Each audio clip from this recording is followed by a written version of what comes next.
ndiko nkurira mu ntara ya Bubanza muri valorisation y'amafuyi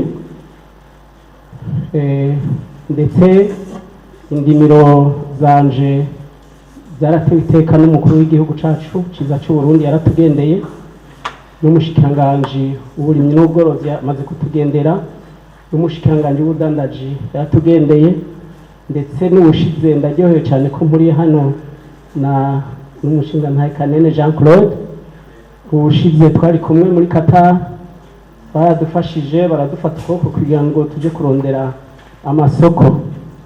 Mu by'ukuri nyakubahwa Jean Claude amasoko twarondeye twarayaronse mugabo turafite ikibazo gikomeye cyane tutashobora kwifasha tukagira tubasaba kugira ngo mudushikire imbere mu kidufashe mu bihugu biteye imbere nukuvuga nka South Africa kenshi barabagora ku bintu byo kubatahana iyo washatse kugaruka mu gihugu c'amavukiro kubera ntibabohereza mu mpapuro n'ibindi. Rero benshi barakoresha ibyo bita rapatriement volontaire bagataha bakagaruka ngaha mu gihugu c'amavukiro ariko birabagora cyane kwiyesitara kubera usanga ahantu umaze imyaka myinshi utari kugira ngo umenye uti ncahangira uku. Rero nashaka gusaba yuko nka Ministère ya Relations Extérieures boza barohereza abo bantu. Hama ikindi nashaka kuvuga na kanenge gatoya nabonye hariho ikibazo dufise mu gihugu kijanye n'ibintu by'igitoro twese turabitahura kandi twizeye ko vuba bigiye guhera mugabo nk'abantu twagiye turakoresha amabisi hari ikintu twabonye mu Barundi cyo kwikunda no gukunda amahera cyane gisigaye kihari ugasanga nka bisi yatonze yanywesheje ngo mavuge cyane kuri line ya Mirango Gasenyi cyensaba sinzi ko umuntu ajeje gisagara ca Bujumbura yo dufasha akora bico kintu bagaca batumbera ahantu bazi kwaza kuronka amahera menshi bakavuga ngo tugenda ngo Mirango tugenda Gisandema tugenda hariho n'ibituro bakaya bo bitari bihari ngera ngo na leta itazi ababajwe ngiye uwo munsi ahantu batabanisha agatoro nk'abandi ariko nkagenda ku izina ry'umu diaspora nk'uko hari igitoro cyariko kiratangwa ku izina ry'aba diaspora bose baba hanze y'igihugu. Ndahageze by'ukuri barambwiye ko mfise passport y'u Burundi ntashobora guhabwa igitoro. Passport yimwe yari ya Canada, Amerika, Australia n'ibindi bihugu byo hanze cyane ariko bakibagira yuko hariho n'abarundi bari hano muri Afrika dufise intererano nini cyane rwose kandi yambaye ku gihugu cyacu turama turiko turakora kandi twitwa ko turi hano muri Afrika. Sinzi rero ko abakorera amadolari aribo bacabonekana ko ari diaspora tujye turi muri Afrika tukagaragara ko tutari aba diaspora. Iryo jambo narabibwiwe turi aho nyakabiga kuri station irabo narose ndabaye cyane rwose abantu bo kwiga gukora amasaha 28 ku 28 turafise abantu usanga bamwe bavuga ko bashomereye nyuma bamwe barushe bakaryama abandi nabo bagashaka fata releve bakarabakora mwijoro. Niyo twibaza ko iryo terambere ryo kwihuta cyane hanyuma twongera tugafatira karorero nkaha mu gisagara ca Bujumbura twarabonye muri Nyakabiga ahantu hari amatara yaka kwibarabara quartier yose. Ako karorero twashaka dusaba mu gisagara ca Bujumbura barabingene byakunze babifashijwemo haba muri diaspora cyangwa n'ababa ngaha ako karorero gakwira igisagara cyose ubaka mu mikaratusi kandi imikaratusi nikomeye ugasanga turi gupfisha abafundi benshi. Nashatse kuva mu kwa gatanu ico kintu nico ndi kwirukaho ugasanga banke nazo zishaka ingura inyishu z'umurengera kandi ico kintu nico ndi kwirukaho kuva mu kwa gatanu kugeza n'ubu ngubu nikiragwega. Ni ukuvuga ko dukeneye customer care cyane mu gihugu ngaha ukabanza ukumva umuntu cyakeneye ukumva nicyo wamuha. Customer care nicyo dukeneye nicyo ngicyo nashaka service usanga bamana kugira ngo ngende kurondera kwa naka bakakubwira izina ntibaguhe address. So ibyo bintu nabyo nyene ugacuva nko mu Rumonge ukagenda kubirondera Bujumbura ukavuga Bujumbura ukagurika Ingozi ukagingoza ukasubira Makamba hariho kuba nimero yo gutelefona ukabaza iti service murayironka cyangwa nimero bituyironka. Ibyo bya ibintu bishobora gutuma twa diaspora wamuvuduko tuzananye tutanye hariya tukoresha uko bikwiye. Ikindi kigira gatatu nuko hoba inama zitandukanye ni uko haba inama zitandukanye kugira n'urundi rwaruka rw'abarundi ntibace biyumvira kuba tuba diaspora ko tubarusha ubwenge kurusha abandi, ahubwo nabo baze gukorera hamwe bitumwe na mwebwe ku bajanye no mu ndero ku mashure. Mu gihe ufashe urugendo tuvuga ushaka gukorera mu ntara za ruguru, nta barabara na rimwe novuga rimeze neza, utwaye imodoka ntihabura ko umusigayo.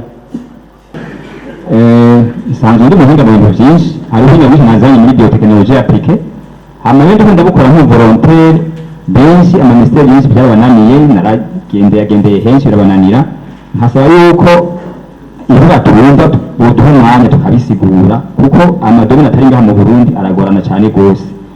Byakiri bitera n'ingorane kubera iki, iyo ugiye guhinduza ngo ujye nuze equivalence y'amadiplome yawe urazidepoza hajya ntibabitegere, urabwira ati mfasha n'ukuntu kugenda kuri internet mugenda kutama université yose naciyeko, ugasanga bakubwira ko nta internet bafise muri biro kandi abo bwize kwevariwa diplome international.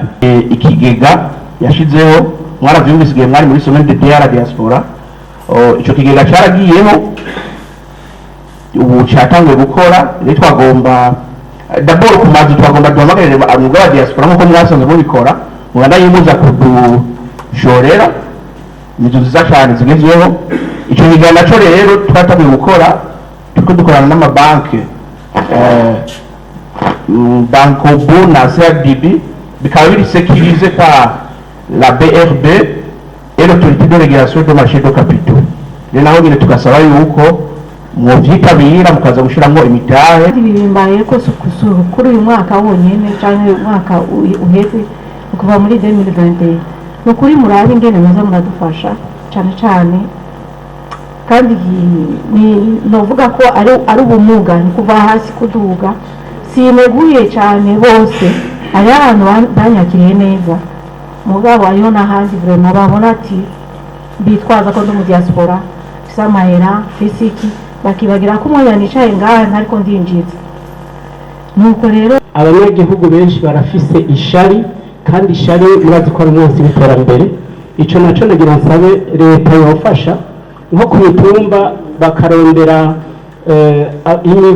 imigwi y'abajejwe kwigisha kugarura imitima y'abantu, bakabigisha kugira ngo bwa bumwe bwa kera bwari buhari bugaruke, kuko hari ishari iterambere ntirishoboka. Ni ukuvuga ukoze igikorwa kigatera imbere mu banyagihugu hagati, ubugize ingorane nk'uje aho nciye hari igihe imodoka ishaya abana ugasanga baririmba ngo herayo herayo herayo.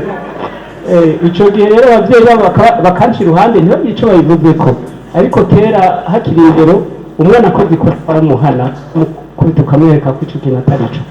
Mumenye yuko mwebwe abadiaspora tubitezeko kandi ama expertise.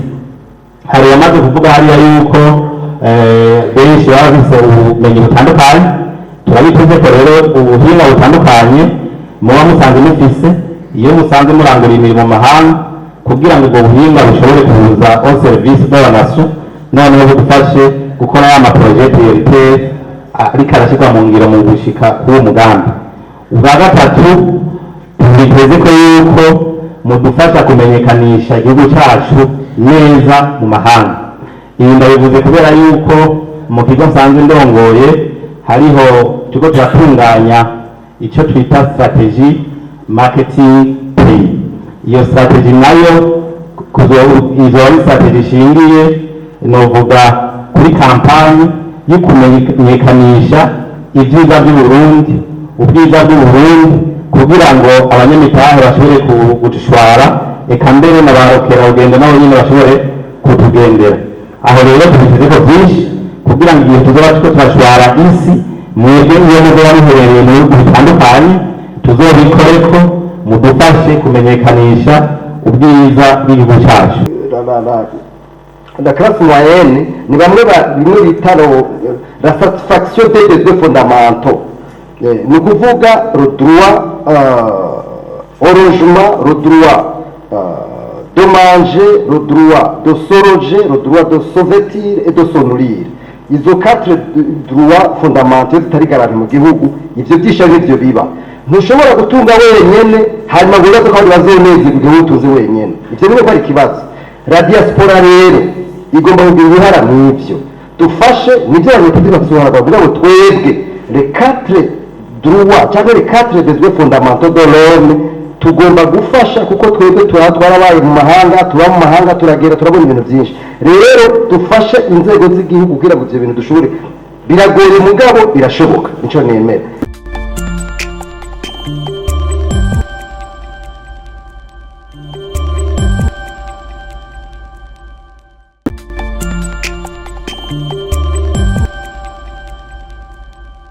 muri kino kiganiro rero umurundi wese ari ngaha araza gufata ijambo ariko kugira tuze kuyaga duhuza tuza kumara amasaha 2:30 niyo tuza saa 2:30 tuzoba twugaye hano kandi turenza umuntu wese aza gufata ijambo nturenza iminota 2 uvuze iminota 2 nta muntu atavuga turakoresha chronometre 2 minutes iheze eshatu kwa kamera mwikoresha umwanya kugira ngo twakire ivyumviro vya bose umuntu yaje ngaho wese tugomba ko agenda avuze hanyuma hariho n'abajournaliste ngaha nabonye nabo badusavye ko twoza kubaha umwanya akajambo ku mwanya w'ibibazo namwe turaza kubaha ijambo ntaco mubaze mugabo tubanza guha ijambo cyane cyane abarundi baje bava mu mahanga nagomba cyo nsaba ujeri gutanga amajambo umuze gukoresha umwanya TikTok kugira binyaruke duhe ijambo bose bashoboka batubwira ingene bakira canke babona ibibera muri kino gihugu kugira ngo badufashe guterera muri rya terambere y'igihugu hanyuma rero nagomba imbere yuko mijambo mwubaho asanzwe arongoye urwego rw'abasaje bahumure muri diaspora ndundi nagomba mumfashe munyemerere manze nakire ababubahwa ndabaha akajambo k'umunota umwe gusa kugira ngo muramutse turahera kwa serukiye umushikiranganje kugira ngo baramutse kandi mwakoze kutwitaba. Ego murakoze cyane nkuko mubivuze ko biba byiza tubanje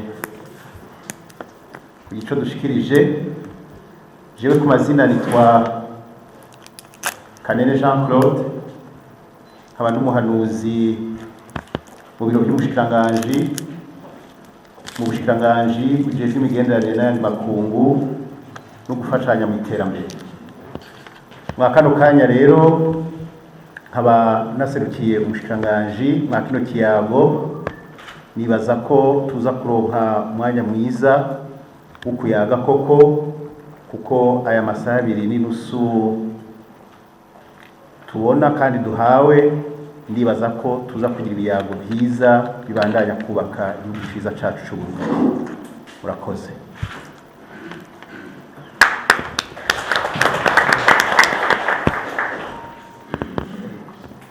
nyakubahwa sanzwe uyoboye diaspora ndundi nyakubahwa nawe usanzwe umuhanuzi mu biro by'umushikiranganji y'imigenderanire kambere na diaspora irimwo nyakubahwa nawe wize kugira ngo represente ahumure bari muri diaspora ndundi mwebwe mwese ba diaspora mukoraniye ngaha na mwebwe mugeje kumenyesha amakuru ndabahaye mwiriwe mfashe kano kanya kugira ngo nanje ndabaramutse ubwa mbere hama ndabamenyeshe yuko nezerewe cyane kubona ndi kumwe namwe kuri uno mugoroba kugira ngo kaba kajyo keza ko kumviriza ibintu bitandukanye abarundi basanzwe baba mu mahanga bashobora kutumenyesha kumbure babonye iyo basanzwe bakorera imirimo yabo eka mbere nimba hari n'amahinyu baba barabonye mu minsi mumaze ngaha mu Burundi kugira naho nyene tuvyumve mu byo tujeje dushobore kuzobikorera kugira ngo abarundi basanzwe batangurira imirimo yabo mu mahanga bongere babandanye guterera mu iterambere ry'igihugu. Nkaba rero kuba atari basanzwe bahanzi norangiza ndabamenyesha yuko nsanzwe n'umuyobozi mukuru ajejwe ikigo kijejwe iterambere ry'igihugu arico bita ADB mu rurimi rw'igifaransa Agence de Développement du Burundi. Rero nongeye kurangiza mvuga ko nezerewe cyane gose nkaba nizeye ko akanya kaza kuboneka kugira ngo natwe mu byo tujeje tugire icyo tubamenyesheje tubiteze kugira ngo noneho yambona kazoza twese duhanze amaso tuzobone kwishika ku murakoze. Murakoze cyane reka duhe ijambo perezida nawe w'urwego rw'abasaje munota umwe hamace tugarukira iwanyu. nyakubahwa perezida nyakubahwa perezida urongoye diaspora, nyakubahwa mwaserukiye umushikiranganji w'imigenderanire y'Uburundi n'ayandi makungu, nyakubahwa umuyobozi mukuru w'ikigo kijejwe iterambere mu Burundi, banyakubahwa bene wacu Barundi baba kandi bagakorera mu mahanga, banyakubahwa abamenyeshamakuru, banyakubahwa mwese umwe wese mu cubahiro ciwe, ndabaramukije nanje nongera ndabahamwiriwe. Nanje ndanezerewe mw'uno mwanya, sinifuza kuvuga ibintu byinshi, ahubwo twifuza kubumviriza hanyuma icegeranyo gifatwe. Hariho abatekanije bafata icegeranyo, rero nk'uko babibasabye icyo nagomba kuvuga, ndabasabe mukoreshe ya principe bita les 3C: court, compréhensible et concret. Les 3C: uvuga ibintu bike mu mwanya muto kandi ushikize iciyumviro cumvikana kirashe, kugira ngo abantu benshi bashoboka bashobore kuvuga icyo twabasaba. Hanyuma ubivuge mu rupfasoni, ntihagire umuntu avuga, ntihagire amazina y'abantu aza ngaha, mugabo muvuge iciyumviro, muvuge ikibazo n'inyishu ari byo ushima, mugabo ntimurenze iminota 2, kuko umuntu azoba yirengeje azoshaka kugora abandi. Icyo twari tuvyumvikana bwa mbere. Kandi ntihagire umuntu aza avuga amazina y'umuntu canke ngo avuge ibintu byohava bitirimusa abandi, mugabo umuntu ashikira iciyumviro mu rupfasoni. Ibyo ubirenga ko azoba arenganye ku makonsigne tuzoba twahaye, kandi twese tuca tuvuga tuti wewe uhagarike. Murakoze. Mukomera amashyi. Murakoze. Good. So nibaza ko turasaba abantu bariko baradufasha icegeranyo. Hano hari intebe, izi ntebe manze muzuzuze mbere yuko mugwa muzana izindi ntebe. Ndabona ko abantu baguma baza mu izi ntebe z'imbere nabo bazicayeko, muzishira ko abantu bakazicarako semye.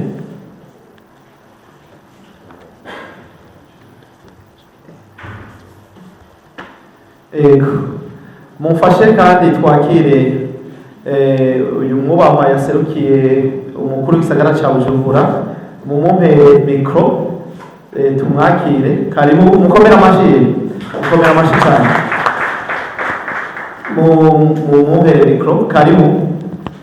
Sanzwe mba mu gihugu cya Sudani y'Epfo, ariko nkabura no mu gihugu cya Uganda. Nkasanzwe ndo mu ishyirahamwe ryitwa Kabaragaza Development Company rikora ibikorwa bijyanye n'inyubako no kuduza amazi forage. Ubu tuheruka kuva hanze tuje muri ibi bikorwa by'inzu yaduhayewe, nagendanye abaguzatunga bavuye muri ibyo bihugu kugira ngo baze gufasha umugambi cyangwa guterera muri ya migambi leta ifise kugira ngo dushike kuri ya mbono kazoza. Ubwa mbere ndashima ukuntu bakibona muri iki gihugu, bakibona neza cyane, ariko kubera umwanya ni muto, reka mvuge nti mwebwe muduserukira muri diaspora, ndashaka nsabe mutera akamo abajejwe tekinike mu bushikiranganji babujejwe ivyo bikorwa canke nk'amakete tuba twanditse bazoze baratunyarukiriza, kuko abo bantu dukorana bakolonijwe n'Abongereza ariko natwe twakolonijwe n'Abafaransa. Rero twebwe mu gukomeka turikwega, mugabo ubona igitanga baranyarutse. Rero mudusabire baze baratunyarukiriza ariko amakete tuba twandikuje. Hanyuma ikindi nosaba abarongoye diaspora, namwe mutubwire mbega umuntu bakeneye azobatora gute, kuko agiye twandika message tumutwishure kandi tuba dufise natwe ibyo tudahambya tuba tugomba kumudufasha kugira ngo ibyo tuba turiko turakora bigende neza. Hanyuma mu gihugu naratembereye, ndiko ndakorera mu ntara za Ruyigi, Cyanguzo na Muyinga n'ahandi hatari hake. Tubona ko ibikorwa bigenda neza, kuko hari ibintu byinshi tubona bimeze neza, na cyane cyane mu bintu dufata turabona yuko umutekano umeze neza, kandi n'abatwari bato bato aho tuba turiko turakorera twababwiye ko turabarondera mu mahanga badufata neza. Urumva turashima rero akigoro leta yakoze ko kwigisha abantu kugira ngo ubahe ibikorwa by'abantu murakoze muri leta yitwa Nevada spesiali na Las Vegas je nkaba nkora ibintu bya tekinoloji naje i Burundi kugira ibintu bya telekomunikasiyo bya wifi nibaza ko tubikeneye paswe hariho abantu bamaze kugenda bariko barabikurikirana no munsi mugana ibito biraba nashaka ubwambere gutanga gushima kuko jewe nanje ntitwazananye abainvestiseri turi kumwe twazanye basigaye inyuma y'irejone z'umu ndi kumwe n'abasore bashika batanu n'abarundi babiri ngaha nandi wa gatatu so twebwe ico twifuza ni uko inama nk'izi zishobora gukurikiranwa online mugapfundumuma ibiriko biraba twebwe dushobora kuzana uburyo bwa 5G nibyo turiko turakorera kugira ngo nose mari Bujumbura mu gihugu cyose bizodusaba umwanya yego nibyo mugabo turiko turarondera ukuntu twotangura i Bujumbura turibaza n'Imana bikoze Novembre tuzoba twatanguye Bujumbura mukabikonekta akabuzi kameze neza vrema akabuzi kameze neza hanyuma tuza tubandanya hagati mu gihugu twifuza yuko mu makomine 119 ni n'amaprovensi aho ari 18 aho zisigaye zitanu zose umunyagihugu cyangwa umwana yiga mu shuri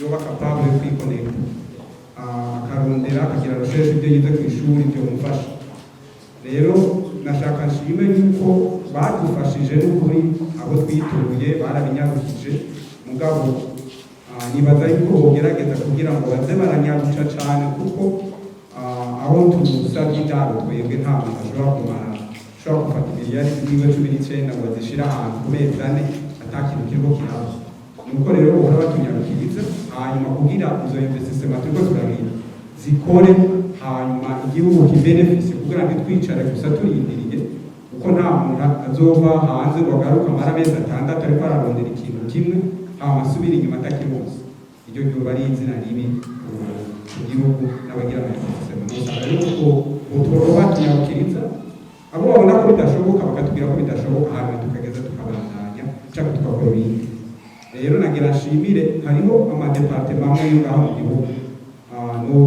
novuga nka ADB wituye n'abantu iyi ni témoignage y'iwanje n'abantu bagufasha bakwereka n'iyo actually uri kuranza n'ibyo ukora n'ibyo murakoze ibanza ku minota yanje heza aho ahumva ukabona reka harahindutse kubera ko barakorwa mu gihugu rero ntidushima kandi tubona bikorerwa hano mu gihugu haba ikintu nagomba kuvuga kugira ku bantu cyane cyane bava mu bihugu bya Afurika abenshi bagenda bagiye ari barahunze hama iyo bagarutse ngaha tuvuge nk'akarorero mvuge nka South Africa kenshi barabagora ku bintu byo kubatahana iyo washatse kugaruka mu gihugu c'amavukiro kubera ntibabohereza mu mpapuro n'ibindi rero benshi barakoresha ibyo bita rapatriement volontaire bagataha bakagaruka ngaha mu gihugu c'amavukiro ariko birabagora cyane kuyesitara kubera usanga ahantu umaze imyaka myinshi utari kugira ngo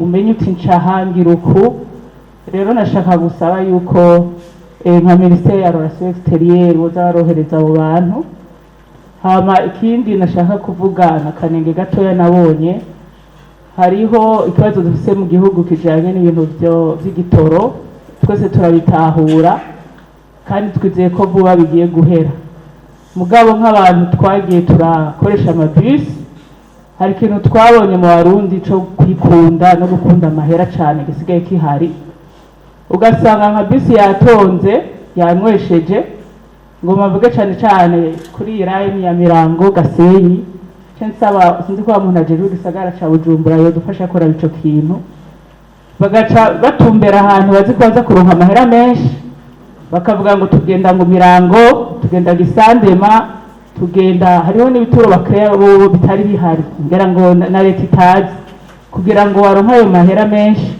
ugaca usanga abantu bari ku murongo baja Gasenyi bashaka kuronka bisi abantu baramaze kubimenyera rero ico nico niko umva umuntu ntavuga uvuga ati niko biri rero nageze no kubwira umupolisi ntimudufashe muturondere bisi rero ico kintu abajejwe gisagara ukiraba kubera ko hatabayeho urutonde nyene abantu bagenda uko bagonze murakoze kumpa kano kanya ku mazina nitwa Aster ndabadugaritse nkaba nturutse muri diaspora ya Mozambique nkaba mfise ibikorwa ndiko ndakorera hano mu gihugu ariko muri kano kanya ndavuga ku bijanye n'uburimyi kuko ari byo nabonye nashobora kuvuga ko bikeyi muri kano kanya gatoya mu majambo make nagira mvuge nti nkuko babidusabye ibyiza biri mu gihugu n'ibyo byinshi cyane gusumba ibyo kosorwa ibyo tosogwa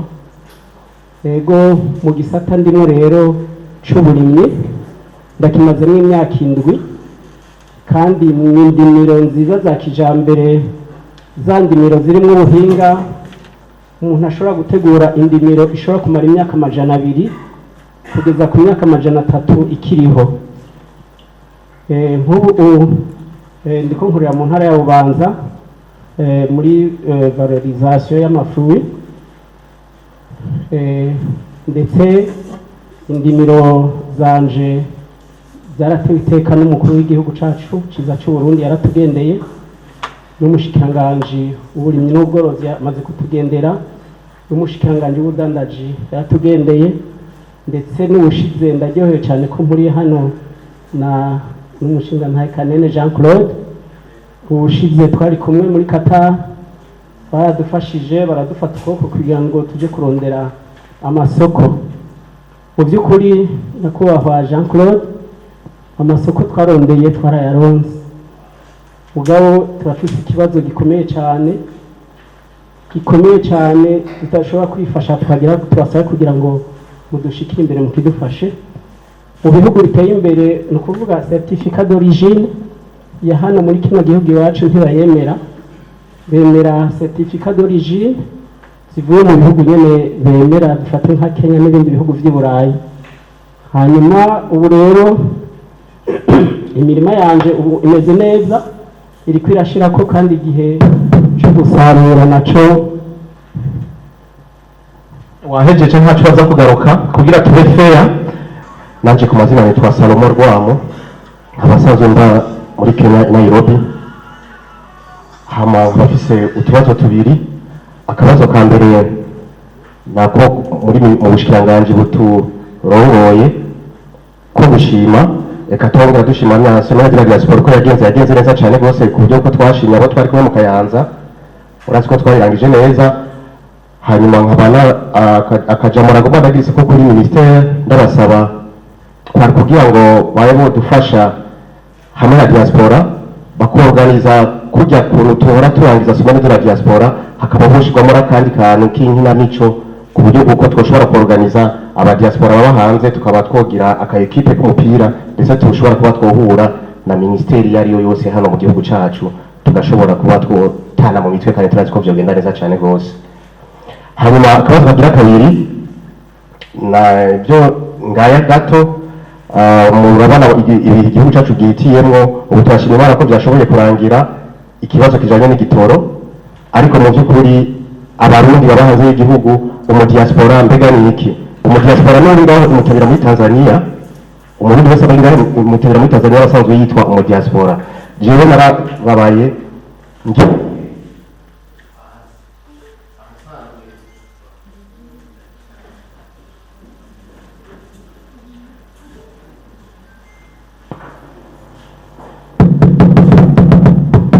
nababajwe ngiye uwo munsi ahantu bari kwaranisha agatoro nk'abandi ariko nkagenda ku izina ry'umudiaspora nk'uko hari igitoro cyariko kiratangwa ku izina ry'abadiaspora bose baba hanze y'igihugu ndahageze by'ukuri barambwiye ko mfise passport y'u Burundi ntashobora guhabwa igitoro passport yemewe yari ya Canada Amerika Australia n'ibindi bihugu byo hanze cyane ariko bakibagira yuko hariho n'abarundi bari hano muri Afrika dufise intererano nini cyane rwose kandi yambaye ku gihugu cyacu turama turiko turakora kandi twitwa ko turi hano muri Afrika sinzi rero ko abakorera amadolari aribo bacabonekana ko niba diaspora tujye turi muri Afrika tukagaragara ko tutari aba diaspora. Iryo jambo narabibwiwe turi aho Nyakabiga kuri station irabo, narumvise ndabaye cyane rwose, umunsi genda mbabaye.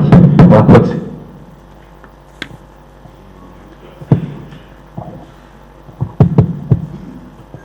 Murakoze. Nitwa Eric Vegahire, nkaba ndongoye ababaye diaspora Dubai, nkaba ndi no mu nzego za comité de sage muri diaspora international.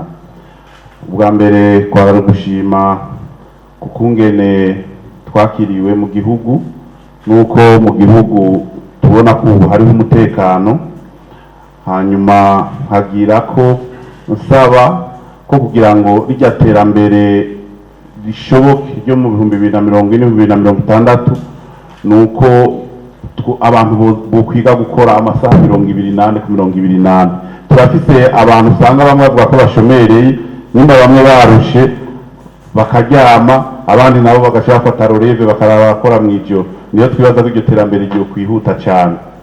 Hanyuma twongera tugafatira karorero nkaha mu gisagara ca Bujumbura, twarabonye muri Nyakabiga ahantu hari amatara yaka kwibarabara quartier yose. Ako karorero twashaka dusaba mu gisagara ca Bujumbura barabe ingene vyakunze, babifashijwemo haba muri diaspora canke n'ababa ngaha, ako karorero gakwira igisagara cyose bishoboke. Kimwe no ku mipaka, dusabe ko ku mipaka nabo nyene bokora amasaha 28 nk'umupaka wa Kobero, n'umupaka ufitiye akamaro kanini igihugu. Murakoze. Koze banyita Irakoze Ildefonse, nkaba ndi umurundi wavukiye hanze mu mahanga, nkaba nkomoka mu gihugu cya Leta Zunze Ubumwe za Amerika, nahageze mfite imyaka 16, mabaye imyaka 17. Mu kwa gatanu nibwo nahisemo kuza ngaha mu gihugu bivanye n'akazi nakora bijyanye na construction by'ubwubatsi. Ubundi ndi specialize mu bintu byo kubaka ibikwa bita scaffolding mu Cyongereza. Hano birambabaza iyo mbonye bubaka mu mikaratusi, kandi imikaratusi nikomeye, ugasanga turi gupfisha abafundi benshi. Nashatse kuva mu kwa gatanu, icyo kintu nico ndi kwirukaho, ugasanga banki nazo zishaka ingura inyishu z'umurengera, kandi icyo kintu nico ndi kwirukaho kuva mu kwa gatanu kugeza n'ubu ngubu nikiragwega. Ni ukuvuga ko dukeneye customer care cyane mu gihugu ngaha, ukabanza ukumva umuntu icyo akeneye, ukumva nicyo wamuha. Customer care nicyo dukeneye, nicyo ngicyo nashaka kuvuga. Murakoze. Nagomba mvuge nuko service zo mu Burundi zirakanye cyane. Iyo tuva tuvuye hariya mu mahanga turatuze ku muvuduko tuba tumenyereye hariya, ariko ugiye nko mu maserivisi yo ngaha mu Burundi biranakugora. Hari ibigo batanga gucoresha abaparanto ibiki nabi, ugasanga biragoye.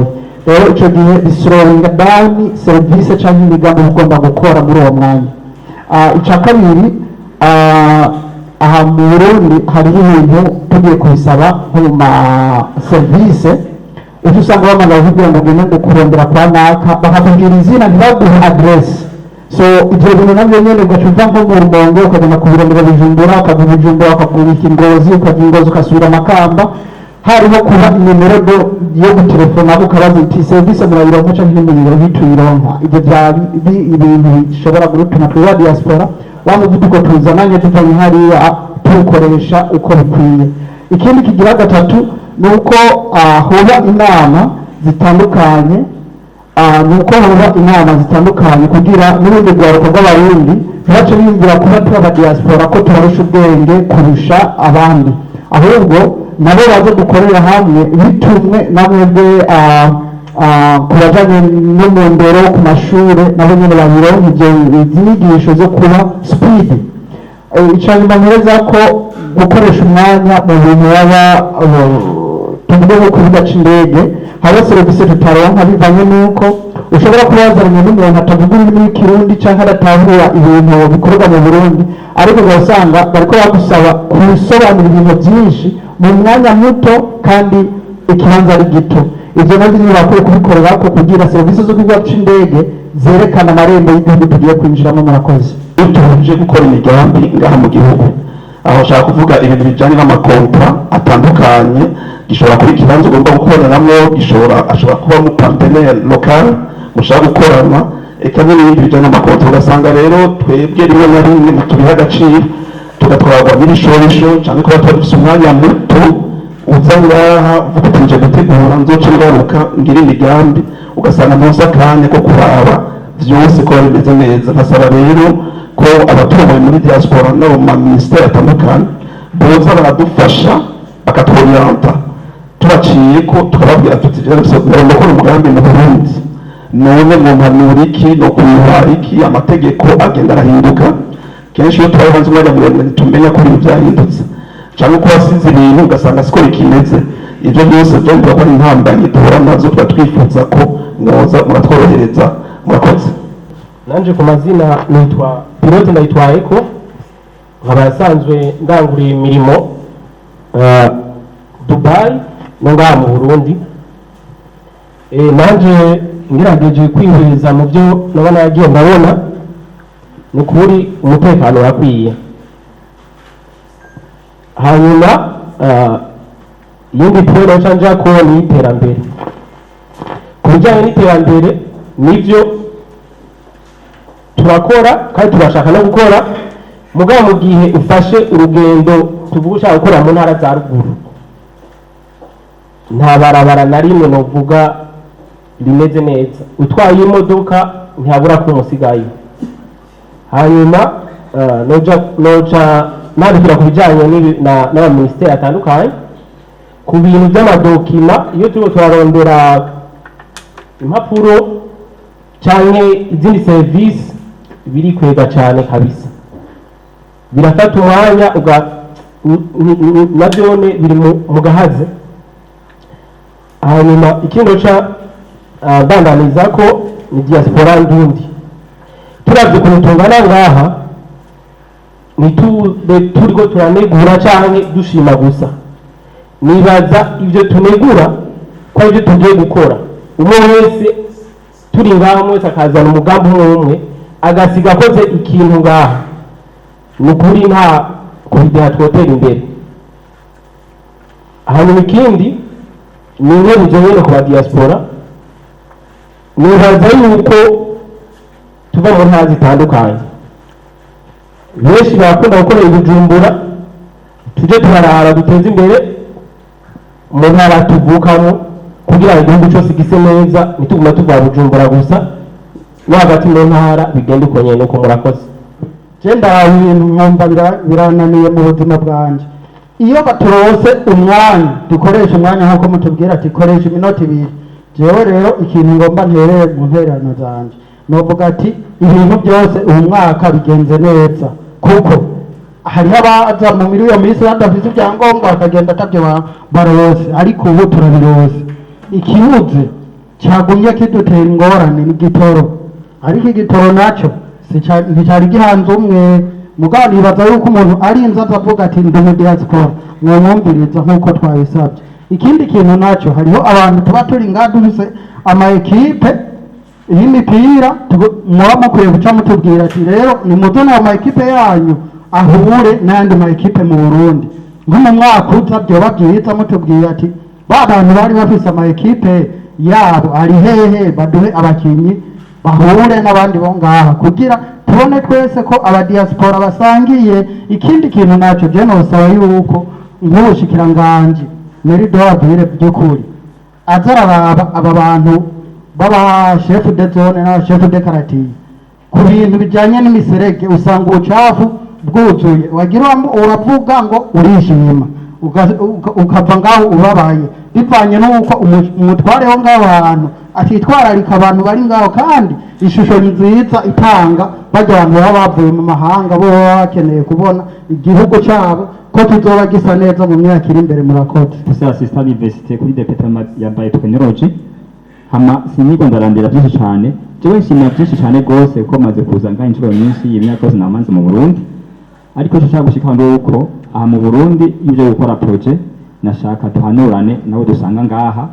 Kubera iki uzanye projet aha umengo abo muyikorana bazi gushakuranwa, rero nashaka ndabe kuntu no kebura abantu bari basanzwe ngaha mu Burundi babonye mu diaspora ndabonye ko babonye ivyamwa byo kwamurako. Hama kindi naco isanzwe ndi muhinga mu bintu byinshi, hari ubuhinga bwinshi nazanye muri biotechnologie appliquée. Hama yo ndiko ndabukora nk'u volontaire benshi amamisiteri benshi byarabananiye, naragendeye henshi birabananira, nkasaba yuko ibyo batumva boduha umwanya tukabisigura, kuko amadomine atari ngaha mu Burundi aragorana cyane gose. Byaciye bitera n'ingorane rero kubera iki, iyo ugiye guhinduza ngo uje nuze equivalence y'amadiplome yawe urazidepoza hajya ntibabitegere, ubabwira ati mfasha nuku ugenda kuri internet mu kontakta ama université yose naciyeko, ugasanga bakubwira ko nta internet bafise muri biro kandi bageze kwevaluwa diplome internationale. Nabwira umuntu naciye kuri Linköping University muri Sweden ikamunanira, Canada kuri British, Australia hano nakoze programme muri Johannesburg na Western Cape University, abishira haja kambira ngo jonza ngo document ngo ize ko muri secondaire ya 40 ans. None muri ministeri basama document yacu byari ivyo, nashaka ari kintu naco uko twebwe turi nk'aba diaspora ko dufite ubwenge cyangwa ubumenyi butandukanye, ko tworonka urwego twegeranirizamo byo tuzi hama Burundi bukaba profita mu bwenge, kuko ubwenge nibwo butangura kuzana n'amafaranga kandi iryo terambere. Murakoze. Serukiye uwitwa Fabrice Manirakiza yafatiriwe kubera imvo z'urugendo rw'akazi arimo, rero mugabo yadutumye ati kwakenguruka climat d'affaires ubiri ngaha mu Burundi kubera ntangwani ihari, bityo bituma imigambi ishobora kuranguka. Yatumye rero kandi kugira ngo dushikirize imigambi turiko turakora.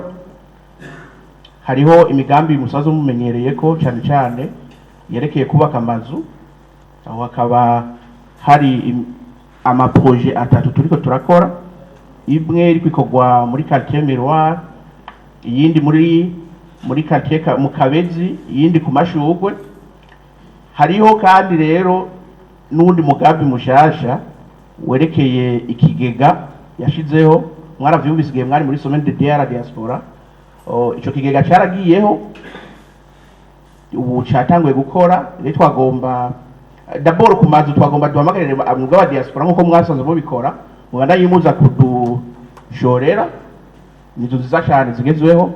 Ico kigega naco rero twatanguye gukora, turiko dukorana n'amabanki Bankobu na CRDB, bikaba biri sécurisé par la BRB et l'autorité de régulation du marché de capitaux. Rero naho nyine tugasaba yuko mwovyitabira mukaza gushiramwo imitahe, umutahe umwe akaba ari ibihumbi 103 mu mafaranga y'amarundi n'ibihumbi n'amafaranga 103 mu madolari y'abanyamerika. Arashimira kandi ADB kubera iyo hageze kurondera amadokima vyoroha, ariko aranegura cyane n'ico kigo kukuntu iyo hageze ikintu cya exoneration atoroherwa, akavuga ati nkuko yabyo bivuga guhera kera, kino je sindi umwana w'umurundi.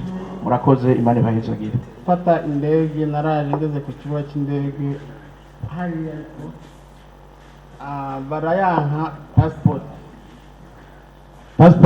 ya Amerika, abarundi barayanka, baravuga ngo hariho dokima ngo nategerezwa kuzuza ariyo yiyi, ndaza kuyibereka. Ico rumva ministeri bijejwe sinzi ko izobigira, nimba abandi byarabashikiye sindabizi. Ikindi kimwe nagomba kuvuga nuko maze hafi amahinga abiri hano mu amahera y'amadolari naza ndungika kugira ngo nze gukoresha umugambi, na none sindayaronka. Bahari ifishi bambariye ngo nuzuze, narayujuje, ariko na none amahera sindayaronka. Rero iyo BCB muyikorere ko harimo mu babarire baze baranyarutsa gutanga amahera abantu baba barungitse. Icyo nicyo kibazo nari mfise, maze amahinga abiri hano ndindiriye. Nitwa Madame Nzeyimana Shadia Janine, nkaba mba mu gihugu cy'Ububiligi. Nkaba nshimiye iki kiganiro mwateramishije hano, nkaba nshimiye kandi n'igihugu cyacu iterambere ko raba mu gihugu. Nasanze hari amajambere menshi, surtout ibisagara byagutse cyane. Na diaspora ndundi na diaspora idutwara mu kwisi yose. Kambakiye jewe nashaka nkebure ubutungane surtout jewe naje kuva umwaka uheze mu kw'icenda ukanze zuko nzobanshikanye umwaka kubera imanza mfise mu butungane. Hariho ukuntu batevye umuntu cane cane iyo bazi ko avuye mu mahanga, umuntu muri ko muraburana ngaha aca kwega amaguru kubera abazi ko atamwanya ufise. Kandi ibi bimbaye ko sukusuru kuri uyu mwaka wonyene canke umwaka uheze kuva muri 2021. Nukuri murabe ingene muza muradufasha cane cane, kandi novuga ko ari ubumuga ni kuva hasi kuduga. Sineguye cane bose, ari ahantu banyakiriye neza, mugabo hariho n'ahandi vraiment babona ati bitwaza ko ndi mu diaspora mfise amahera fisiki, bakibagira ko umwanya nicaye ngaha ntariko ndinjiza. Nuko rero mumfasha mugakebura ubutungane, vraiment ari ibintu batatworohereza iyo tugiye kubasaba ijambo mu ministere za titre foncier zose. Ukuri sindi ko ndakiza abantu mugabo ndababaye, umwaka wose ndi ngana narataye urugo, murumva namwe ko bibabaje. Nuko nico nashaka ndabasaba isi yo diaspora ihagarare natwebwe tuje mu gihugu tubituye, bamenye ko ari abantu babo bari mu kangaratete. Kandi nivyo naje mu zari rya projet nagira ndemare projet yo gufasha abadamu bo mwibarabara n'abana banabikora, ubwo byose byarapfuye kubera ico gikorwa canje kitarangutse. Nuko murakoze. Nije nahora ndongoye diaspora nga mu Burundi no kwisi yose, nkaba mba muri Australia. Nagira nshikirize d'abord akajambo ko gushima iyi initiative neza mwene wacu kuri kino gikorwa gihambaye cyane, igikorwa giha opportunité uwo ari we wese kugira icyo ashikirije, na cyane cyane kungene igihugu cy'u Burundi cyotera imbere. Ndamukeje cyane kandi tuzomushigikira. Hama kigira kabiri, twadusanzwe dukora mu bintu by'amashirahamwe, twarakoze cyane mu bintu bijyanye na reintegration des ex-combattants mu ishyirahamwe yitwa SEDAC. Uno munsi dukorera mu ivyo nyene mu ishyirahamwe twashinze muri Australia, kandi rikora no ngaha mu Burundi no muri Congo hamwe na Centrafrique. Ubwo rero tugomba kubwira diaspora bene wacu, abantu bari interese n'igikorwa kijanye n'ibintu vya affaires humanitaires, ko dushobora gukorana kugira ngo tubandanye dufasha les victimes des conflits. Murakoze Imana. Ndi mu nkorera mu gisata c'ubuganga ngaha mu Burundi. Ikibazo ca mbere mfite no kibazo nabonye ku kibuga c'indege cyo gusabiriza vraiment enze gose, kuko umuntu ari umushitsi mugabo umuntu akakugobera ngo ntaco wazanye kugeza uve ngaho hari ico umuhaye mu gihugu cyanyu uje muhira. Vraiment ni kibazo kibabaje cyane, nibaze ko ico ngico kuko urumva uca utahana umutima mubi. Hanyuma ikindi nabonye, sinzi amahoteli yo ngaha bugeragera supervision ngo abantu bayarabe, kuko kimwe gikora ikindi ntigikora. Ubumeme buhari nta mazi aba ahari, amazi ahari amatoilette nakora. Jesi ntabura rero ikibazo dufise mu Burundi, ibyo bintu murabiraba by'ukuri. Hanyuma ikindi nabonye ngaha, narahuye n'umupolisi ubushize, Imana ishimwe ko nje ngaho no munsi, yaraduhagaritse kwibarabara anyagiriza ko mfise indagara mu ibege. Jewe ndibaza indagara zari ziwanje n'ibege ryari giwanje, nahatswe gusiba indege kubera ico kibazo. None kwera abapolisi muhakazi by'ukuri murabigisha ibyo bakwiye gukora, kuko so wari wese murumva ko abavuye mu Burundi ngatahura ibibera mu kino gihugu neza. Hanyuma hari ikindi kintu nigeze kumva ngo hari station y'aba diaspora, ico kintu nico uba gifite umucyo kimfasha. Murakoze cyane. Abamba muri Cameroon nkaba ndamaze imyaka 30 irenga 30. Byiza nabonye kubera ndahaza gake hano mu Burundi, je narashimye ntuze dispositif communal ya ntunganya amatongo qui donne droit au titre foncier, bituma bigabanya ntuze les conflits fonciers. Hanyuma narabonye yuko jende umunyengozi hano Bujumbura ugenda hari Ngozi n'Ikiremba nta nzu ya nyakatsi nabonye. inzu za nyakatsi zaraheze, ibyo bibonekesha yuko hari iterambere. Amasantere de sante ari henshi kandi ari interconnecte n'utubarabara naho tutari twiza mugabo kamene muze abantu barashobora gushika muri ayo masantere de sante qui se multiplient. Le négatif, la corruption. Vraiment muze n'ibintu biboneka no mu ibarabara biraboneka, ufashe ibarabara Bujumbura ngo urabibona uri muri probox urabona yuko bitameze neza. Hanyuma naho navuze ibintu bya ntunganyamatongo, abayafise ndavuga amahera barabandanya kunyaga, abatayafise baranyaga amatongo, ndafise ibi byemeza. Hanyuma noshira ko ikindi, la désertion des villages, ni nk'uko umengo yokira hava, twese tugwanira tuja mu bisagara, nk'uko umengo hariya aho tuva naho guhunga.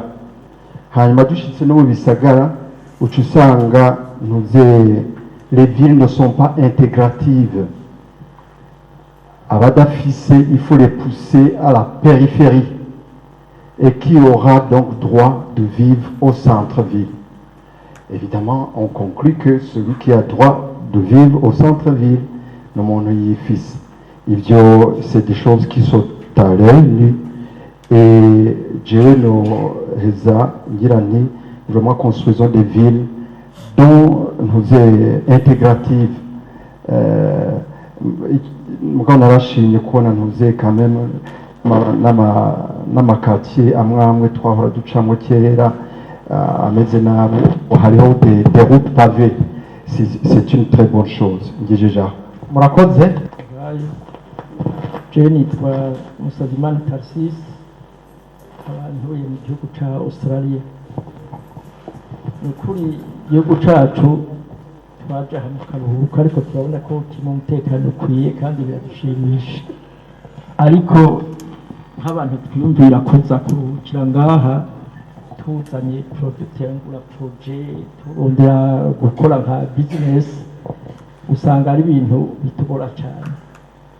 Ikintu cya mbere twiyumvira gusaba ni ukumenya umwanya ngaha, naho kugira ngo dutere imbere tutafashe umwanya ntibizotworohera. Urabona hariya batubona time is money. Icyo kintu tutacisizemo gutembera ibintu byotugora. Ushaka kujya gusaba akantu gatoyi bose ngo rindira ngo uyu munsi ntibagusinyira, ugasubira ukaja ahandi ngo subira hariya, naho hoba muri regidezo ugiye kuriha amahera yawe ukavayo ugatonda iminsi 3. Je nibaza ko ari kubera ko baruha, nibaza ko bodufasha kugira ngo akazi gakorwe ku masaha nka kuriya kwiburaya, umuntu akora amasaha 4 canke 5 aveho uwudatse, kuko umuntu gukora amasaha 10 usanga yasinziriye canke yabuze twajya waja kumuraba yakubona gaseseme. Ico saba nico kugira ngo barabe ko bokora ku masaha, hanyuma twese tukakorera rimwe. Niho kijya Perezida yavuze yuko tu muri 40 no miringahe twogenda tugatera imbere twese. Cengeje aho murakoze. Abankorera muri Dubai, akabazo kanje karakajanye n'ikintu tuhungabanya iterambere ry'igihugu, kamwe nakerekeranye na Regidezo. Ku bantu bakora ibintu bijanye n'umuyaga nkuba urakunda gucika cyane, kandi ibyo hari akazi kenshi gapfa ndetse kuri ku muntu umwe wese, no kuri communication ku bintu by'amajanye n'amatelefone, amarezo, amahera yose ugura network mu kanya mbona igiye, kandi ibyo nibaza ko bigirira ingorane ku bantu bose, yaba mu mabanke, ku makomunikasiyo. Nibaza ko mudusabira bakongeramo inguvu, bisaba abadiaspora ko bikora ku bantu babyize bari hanze bakabazana mu gihugu kugira turabe ko ico kintu cokemuka. Murakoze. Nitwa Ndigwe Filime, nkaba mba mu gihugu cy'Ubufaransa. Nkaba mfashe uno mwanya nezerewe cyane kubona abarundi b'iwacu ngaha muri ino sare. Ngashimira na perezida wa diaspora Samuel kuba yarantumye akambwira ati ko uri mu gihugu cy'u Burundi woshobora kuza tugasangira ikiganiro. Rero bubahwa, ikintu nagomba kubabwira si ibibazo ngomba gutanga, ni gushima. Ikintu cya mbere nagomba gushima, nagomba gushimira leta y'u Burundi, kuko twebwe tuba mu mahanga, iyo turi hanze twumva byinshi. Rero iyo twumvise byinshi ukaja ku marezo sosiyo, ni ukuri no gutaha ntibotahana, sinababesha. Jewe rero maze gushika ngaho i Burundi, nabo ariko ntibanyakiriye, hama mbona ni vyiza. Rero banyakubahwa, ikintu ca mbere burya tube twumenya gushima, uko bimera kose tukashima. Jefashe uno mwanya kugira ngo shimire mwene cyubahiro mukuru w'igihugu Evariste Ndayishimiye, General Evariste Ndayishimiye. Ndabasabye mumukorere amashyi kuko ni umukuru w'igihugu, nkaba ndamushimiye muri rusangi kubera ni umuvyeyi wacu. Mugiye muraraba ukuntu amadisikuru agenda aratanga atubwira ko twoza mu gihugu c'amavukiro ari nk'umuntu agomba kubaka akazu kugira ngo yisahirize. Murabona amahera dufise imiryango ngaha nubwo tuba hanze. Rero nagomba ndababwira ikintu c'uko nyine cyubahiro umukuru w'igihugu cyacu cy'u Burundi, nyakubahwa umwubaha wacu dukunda General Evariste Ndayishimiye, niwe mukuru w'igihugu wa mbere jewe mbonye ashobora gushigikira urwaruka kugira ngo imigambi igende neza. Ndabasavye tumwongera amashyi. Nuko ubundi nagomba gushimira cyane, mumbabarire kuko ca ndangiza, n'uyu muntu twaraye dutoboye tugashira imbere kugira ngo aduserukire imbere muri diaspora yiwe Samuel Ndayiragije. Uyu muntu ciwe bon mba mu Bufaransa, ariko nta minsi ngahe maze ngahe, ariko bijanye n'ibikorwa birangurwa mu gihugu vyinshi turabibona. Ego n'umuntu tubona neza yuko aje guhindura ibintu muri diaspora, kuko kare Jesse nababesha mba mu Bufaransa, ntashobora kuba none diaspora irabaho, ugasanga simenye n'umuntu n'umwe, kandi mba mu Bufaransa mbi pari habura umuntu n'umwe menye. Mugabo uno munsi Samuel Ndayiragije ntako adakora kugira ngo aduhuze n'abandi ba diaspora. Ubu turaja mu Belgique, turaja Swede, turaja za Finlande, hose tuguma dutembera. Jewe rero ntabarambiriye kwari gushimira inzego z'igihugu kukuntu zadufashije. Ubu muntu arataha akakorera imigambi yiwe atakibazo, kandi mwibuke neza nawe nyakubahwa Ndayiragije Samuel akunda kubivuga ati umurundi natahe mu gihugu c'amavukiro, nubwo yogira ikibazo, nimba n'umuntu yaba afise ikibazo arashobora kwitura inzego z'umutekano hama zikagira zikamumenya ukuntu zimufasha. Ariko nagomba ndababwire ikintu mu kurangiza, ndabasavye umurundi wese ahantu ari agatima k'inzigo, agatima k'inzigo, sinzi ko mwumva icyo ngomvye kubabwira. Dufise ingorane abarundi yo gukritika, tugakritika mugabo ntidutore inyishu y'ivyo example nk'ibindi ko ndavuga. Harimo umwe ashobora kuvuga ati ivyo mvuze sivyo, kandi nawe atavuze. Ntushobora gukritika ibintu jewe mvuze nawe atavyo wavuze. Ifu asime yuko ivyo mbavuze ndabikuye ku mutima. Tubwire Mukayanza, buramatari wo Mukayanza yaravuze ati wubatse etaje igeretse incuro ku banyagihugu bakotiza igihumbi. Muga twebwe dukorera hanze, ndavye tugiye hamwe tukagenda ku muvuduko tugakotiza kuvuga abandi bakotiza, kandi tukaraba abagize atunga dukorana hariya hanze n'abo dukorana no mu Burundi tugaterereza. Ndibaza yuko ibi byose aha hose dukoranira, yuko ufise umugambi wese yogenda awutwara ku nyubako yacu. Kandi n'ikindi naco nk'uko iki kiraro cyo ngaha bakize bahita bridge sinzi iyo babivuga mu Kirundi, abantu bajabukirako bari bagerageje kugira uburu nacyo kiri hajya n'imodoka, usanga abantu bariko barajabuka n'amaguru kugira ati umugozi ngo asirasi nta kibazo ngo ututera wigira kubera ataja buce bukiraro.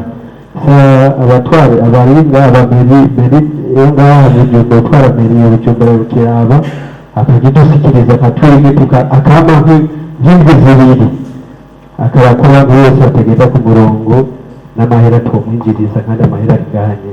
Merci. Mwiriwe kandi ndashimye ko mumpaye ijambo.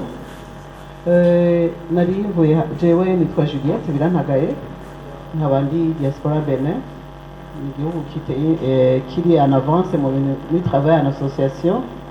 Hanyuma kuco nagira mpereko kuvyerekeye travail en association n'ukuntu usanga mu kigo kijejwe kwemerera amakoperative cyangwa amasosiyete boza bararaba, kuko hariho abantu bakunda kwiba abenegihugu benshi bakoresheje amayeri mu guhindura amashirahamwe, mu gukura ku rudome, mu kongera ku rundi, mbere ugasanga kenshi habaye n'abahizi barabitwariye, ariko ugasanga naho boba bafashe kugira ngo basigure mu gihe bizaba bikuragiye mu gihugu cyose. Bisanzwe iterambere turazi ko riva hasi rikaduga ibukuru, development la base. Ikindi naco nagira nongere ko hariho muri twebwe icyo nashaka kongera ko nuko bugiterambere ugiyumvamo ukarikunda ko icyo gikorwa cyawe atacakira. Nashaka kubaha akarorero ka guverineri mu Kayanza, n'umuguverineri w'umurideri cane, sinize kuvuga ngo mvaha mugabo numva narimbere ko isoko twarirose muri Qatar, mugabo intambamyi dufise ni certificat d'origine. Certificat ya hano ntibayemera, bashaka certificat ngira ngo ive mu bihugu biteye imbere cyane, sinzi. Numvise ngo Nairobi barabigira n'Abagande barabigeze ko, no mu Rwanda baba baramaze kubigerako.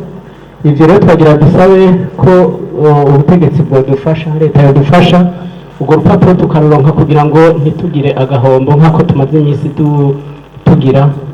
Hanyuma ko muyoboye akanya nagira mvuge intambamyi ndiko ndabona no mu kazi, hariho ikintu bita ishari nk'uko uriya mushinga ntaho yabivuze. Ni ukuvuga mu gihugu abanyagihugu benshi barafise ishari, kandi ishari murazi ko ari umunsi w'iterambere. Ico naco nagira nsabe leta yofasha nko ku mitumba bakarondera imigwi y'abajejwe kwigisha kugarura imitima y'abantu, bakabigisha kugira ngo bwa bumwe bwa kera bwari buhari bugaruke, kuko hari ishari iterambere ntirishoboka. Ni ukuvuga ukoze igikorwa kigatera imbere mu banyagihugu hagati, ubugize ingorane. Nk'uje aho nciye hari igihe imodoka ishaya, abana ugasanga baririmba ngo herayo herayo herayo. Ico gihe rero abavyeyi babo bakanca iruhande ntibagire ico babivuzeko, ariko kera hakiri indero umwana akoze ikosa baramuhana kubita ukamwereka ko ico kintu atari co. Nuko rero jewe mbona ibikorwa ni vyiza. Hari ikigira kabiri nagira nsabe mu bikorwa dukora mu ndimiro, nasanze indimiro ni ikintu cagutse cane, hariho ibikorwa umuntu adashobora kwishoboza. Nk'ubu mu mwaka ushize twaratewe n'indwara, iyo ndwara twarasemereye no kuri radiyo Mashariki, kuri televiziyo Mashariki, twarabuze ingene badufasha. Mu bintu byinshi nasanze umunyagihugu aribako, kandi kwibako hari igihe atabishobora, kuko hariho ibikorwa usanga udashobora kwishoboza wenyene, udafashwe mu mugongo, udaciriwe inzira. Hanyuma nagira nsaba nanone na exoneration boyiduha kugira ngo nk'amaproduit tuzana gukoresha mu ndimiro, ibikoresho byose dukoresha mu ndimiro tubizane bataduciye ko amakori maremare, kuko nk'ibintu byo kupompa kugira gute nabonye bitwara amafaranga y'ikirenga cyane. Murakoze. So tugomba dufate iminota 20 gusa, twebwe turi ngaho imbere ntirenga. Cyangwa dufate iminota 5, nurafata 5 ichibina icumi biba byinshi. Okay, ntacyo turazagerageza twese dukoresha byinshi. Reka je nkoreshe 2, reka nkoreshe 2 gusa, hanyuma abandi bace twese dukoreshe 3 pour maximiser. Twese ngaha 3 ntacyo turarezima. Sibo igihambaye nuko tugenda turandika ibintu byanyu mwagiye muratubaza, tuca tugaruka hii wanyu turahinda iminota 20 gusa tuba turangije. tuba turangije ni ukuvuga 20 n'abajournaliste bazoba bari mu bibazo byabo tuba turangije kino kiganiro kugira ngo umuntu akwibagiye akavuge. Okay, good. Tumenyere ko naje ndabubahiriza 2 minutes. Okay, abantu bose bavuze ibibazo bagiye baravuga sindabigarukako, ariko nk'umurongozi wa diaspora ikiganiro nk'iki tuba tugikeneye kandi tuzogira ibiganiro nk'ibi kenshi cyane kugira ngo tumenye aho dushira ingufu. N'ubu nabonye yuko turakeneye umwavoka wa diaspora, turakeneye abavoka nka 3 cyangwa 2 kuko ibibazo ni byinshi.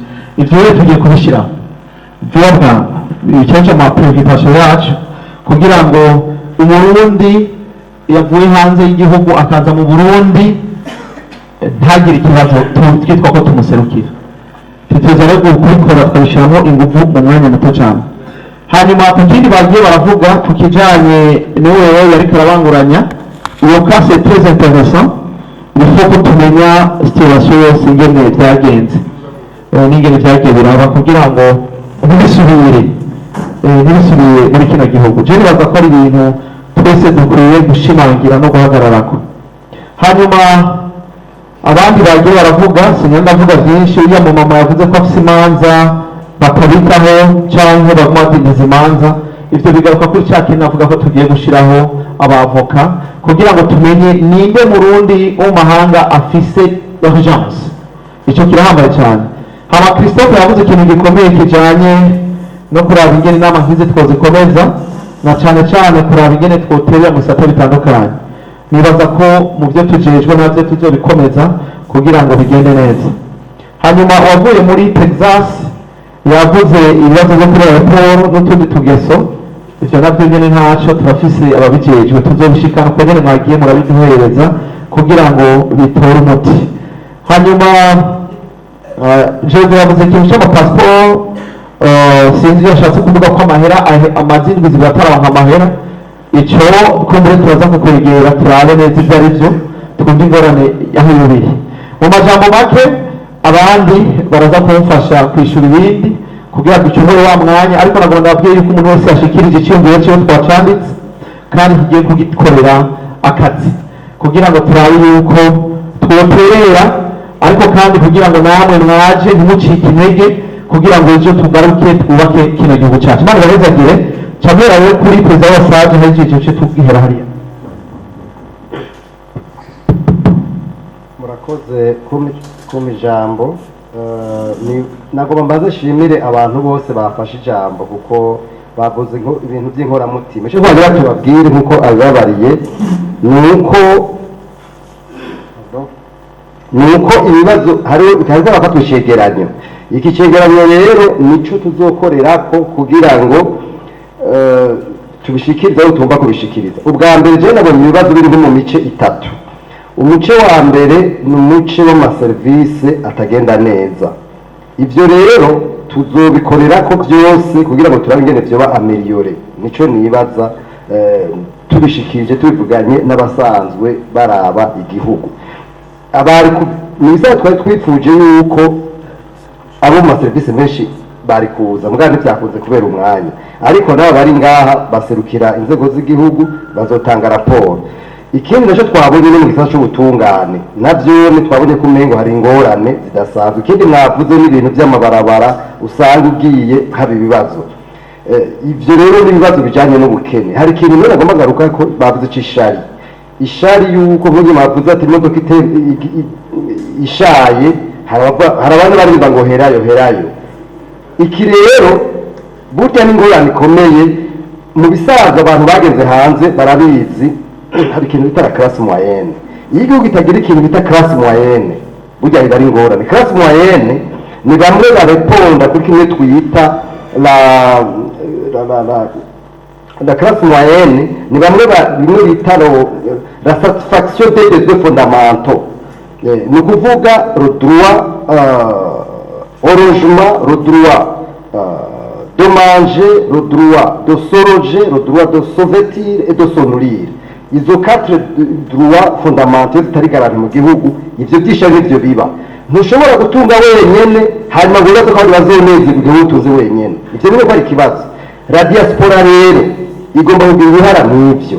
dufashe nibyo abanyepolitiki basobanura bavuga ngo twebwe les 4 droits cyangwa les 4 besoins fondamentaux de l'homme tugomba gufasha kuko twebwe twarabaye mu mahanga tuba mu mahanga turagera turabona ibintu byinshi rero dufashe inzego z'igihugu kugira ngo ibyo bintu dushobore biragoye mugabo birashoboka nico nemera iyi vision rero burya n'ikivuga igizwe n'amapiri 5 aya mapiri 5 nta mwanya uhari nitwara umwanya niwo bari turabisigura mugabo aya mapiri 5 birashoboka kwizo 4 besoins fondamentaux ziduga hakaba classe moyenne mu gihugu igihe atari classe moyenne ibyo yavuze n'ibyo biba ntagire uzo kwibaza yuko bishobora guhera tutabikoze gutyo murakoze cyane reka duce duhera hariya tuzi ko cyangwa reka duhere ngaha murakoze cyane kunyongera n'iyo jambo bon reaction osho ku bibazo n'amasusi mwashoboye gushikiriza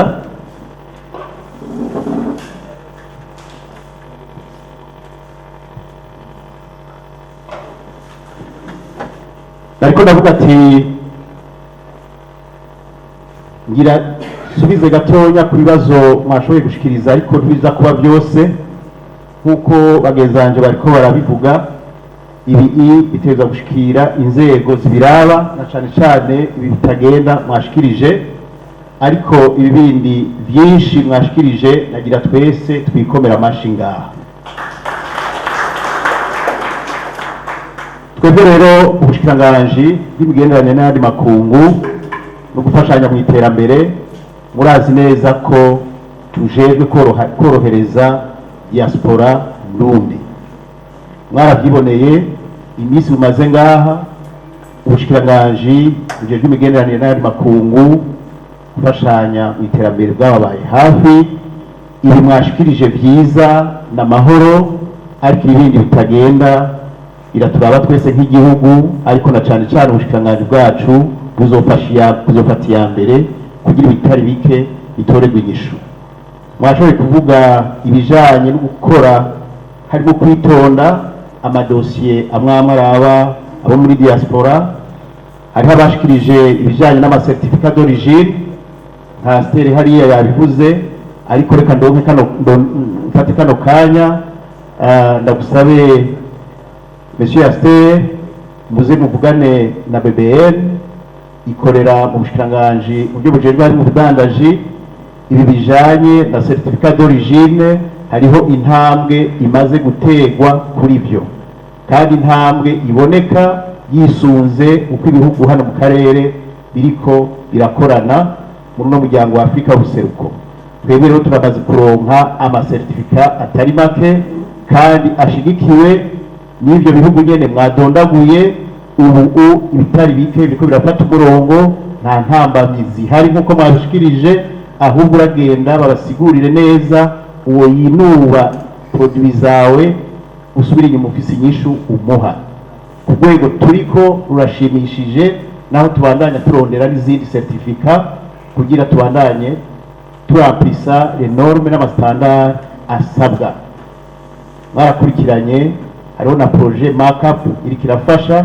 kandi biriko biragenda neza ndabikwishuye kubera nahora nicegera ndi n'umwunganizi w'umushikiranganji muri commerce ibyo ndabikubwira ndabizi kuko intambwe yaratewe irashimishije iranditse kandi bazobigusigurira rero mfata akanya uje kuraba BBN bakubwire izimaze kuboneka kandi zizobohora amaproduit yawe yose haba hano mu karere naho mwashoboye kuronka amasoko nivyo turabandanya turondera n'izindi hariho abashikirije ibijanye no kwifuza ko ku mafrontiere amaserivisi yokorwa 24/24 ibi biri mu byo nk'uko bagenzanje bavuze tuzoshikiriza inzego ariko kandi hariho n'abifuje ko igihe ca sommet ya diaspora twoshiraho n'akandi kabijya nk'ama ekipe ya diaspora ahari akaba yohura n'ama ekipe hano hakaba n'inkino hejuru y'ivyo ati kuko nabyo n'ibindi tuguma twibagirwa ibyo twabifashe nka nkama hama ibindi byagiye birashikirizwa jewe nabitahuye ko na jewe nahoze no mu diaspora bamwe muranzi ndabye hino ndabona Madame Rose mu Bwongereza ndabye hirya ndabona Odiro ndabona n'abandi mu by'ukuri ushitse ngaha mu gihugu urabona neza ko igihugu kimaze gutera intambwe idasanzwe, n'izo nguvu zanyu n'iz'abari mu gihugu dukeneye kugira twese twubake igihugu ciza. Rero sinotangira inyishu byose uko byabajijwe, mugabo twabifashe nk'ama cane cane amadefi abo vyega bazobishikirizwa, kandi noneho ubushikiranganji bw'imigenderanire n'andi makungu gufashanya mu iterambere buri ngaha kugira bukanalize aya madefi yose kugira bitoregwe inyishu. Hariho amadefi ababaje twayumvishe, ariko birahimbaye kubona Uburundi buriko buravuga, umwe wese afise ijambo ashobora gushikiriza akamubakiye. Ngira ngo ndaza kusubira kuronka akanya. Murakoze.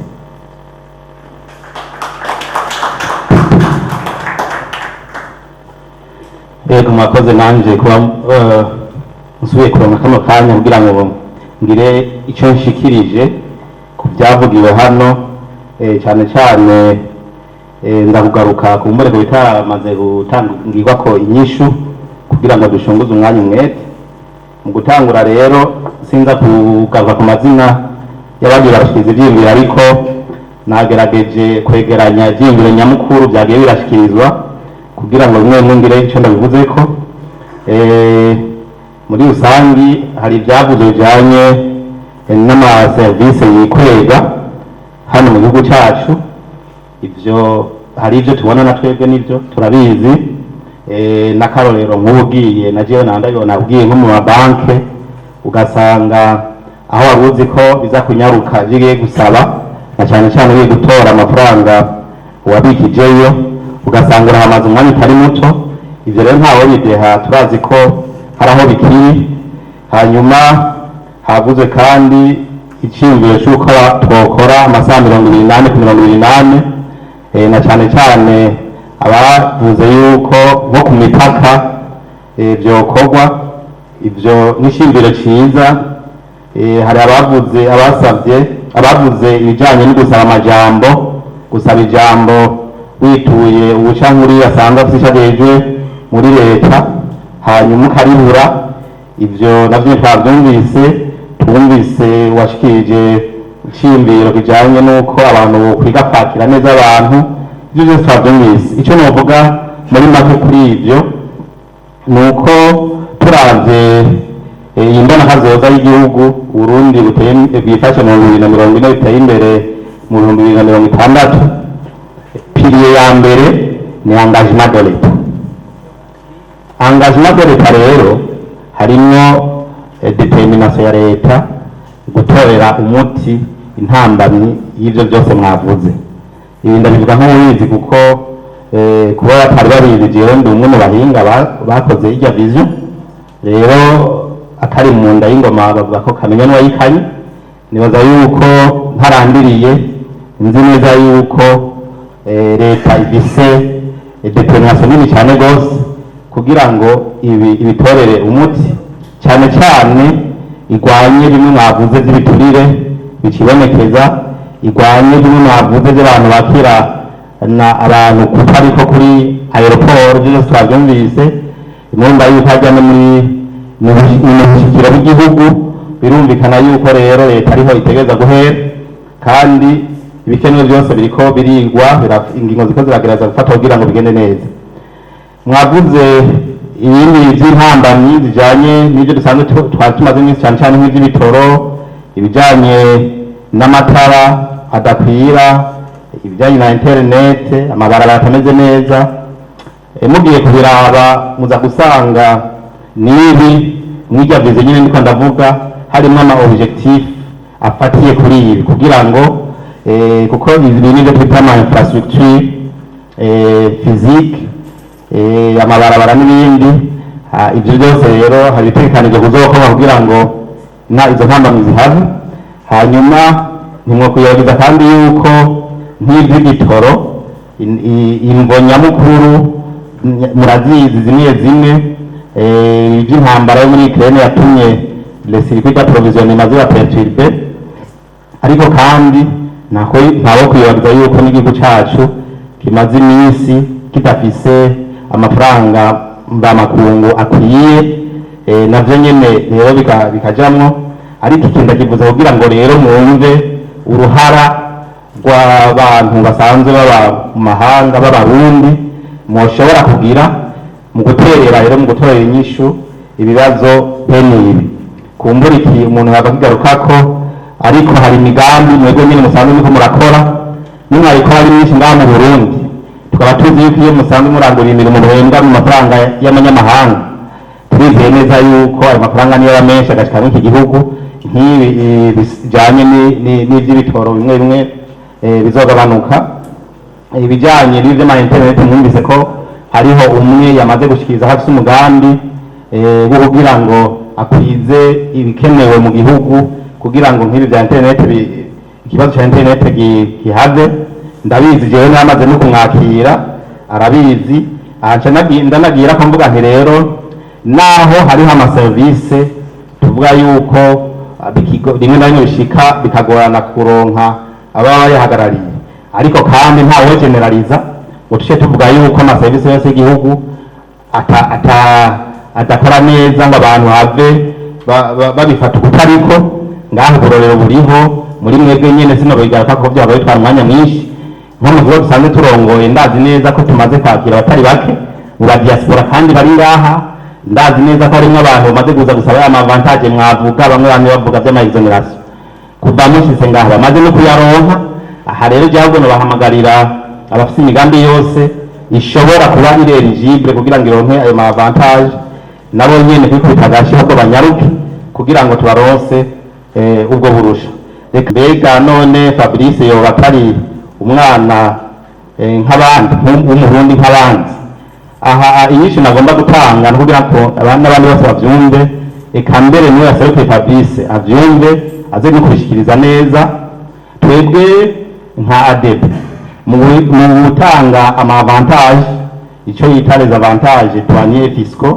zitegekanijwe n'ibwirizwa code des investissements ntituraba umuntu mu maso ntituraba ngo urinaka cyangwa urinaka ahubwo twebwe turaba projet uko imeze kandi tukaraba yuko ikwije ibisabwa aha mu gutanga inyishu kumbura umwanya ntiwo bitwemerera ariko amasecteur asanzwe ari regi par le code des investissements ashika ku 9 nibaza yuko arimo muri code mushaka ngo yisomera ni article ya 3 ya code des investissements aha sino bivuga byose mugabo cyane cyane mfatiye ku cyo Fabrice yari asabira exoneration nuko byari bijyanye n'ajya amazu mwese musanzwe muzi asanzwe yubaka akadandaza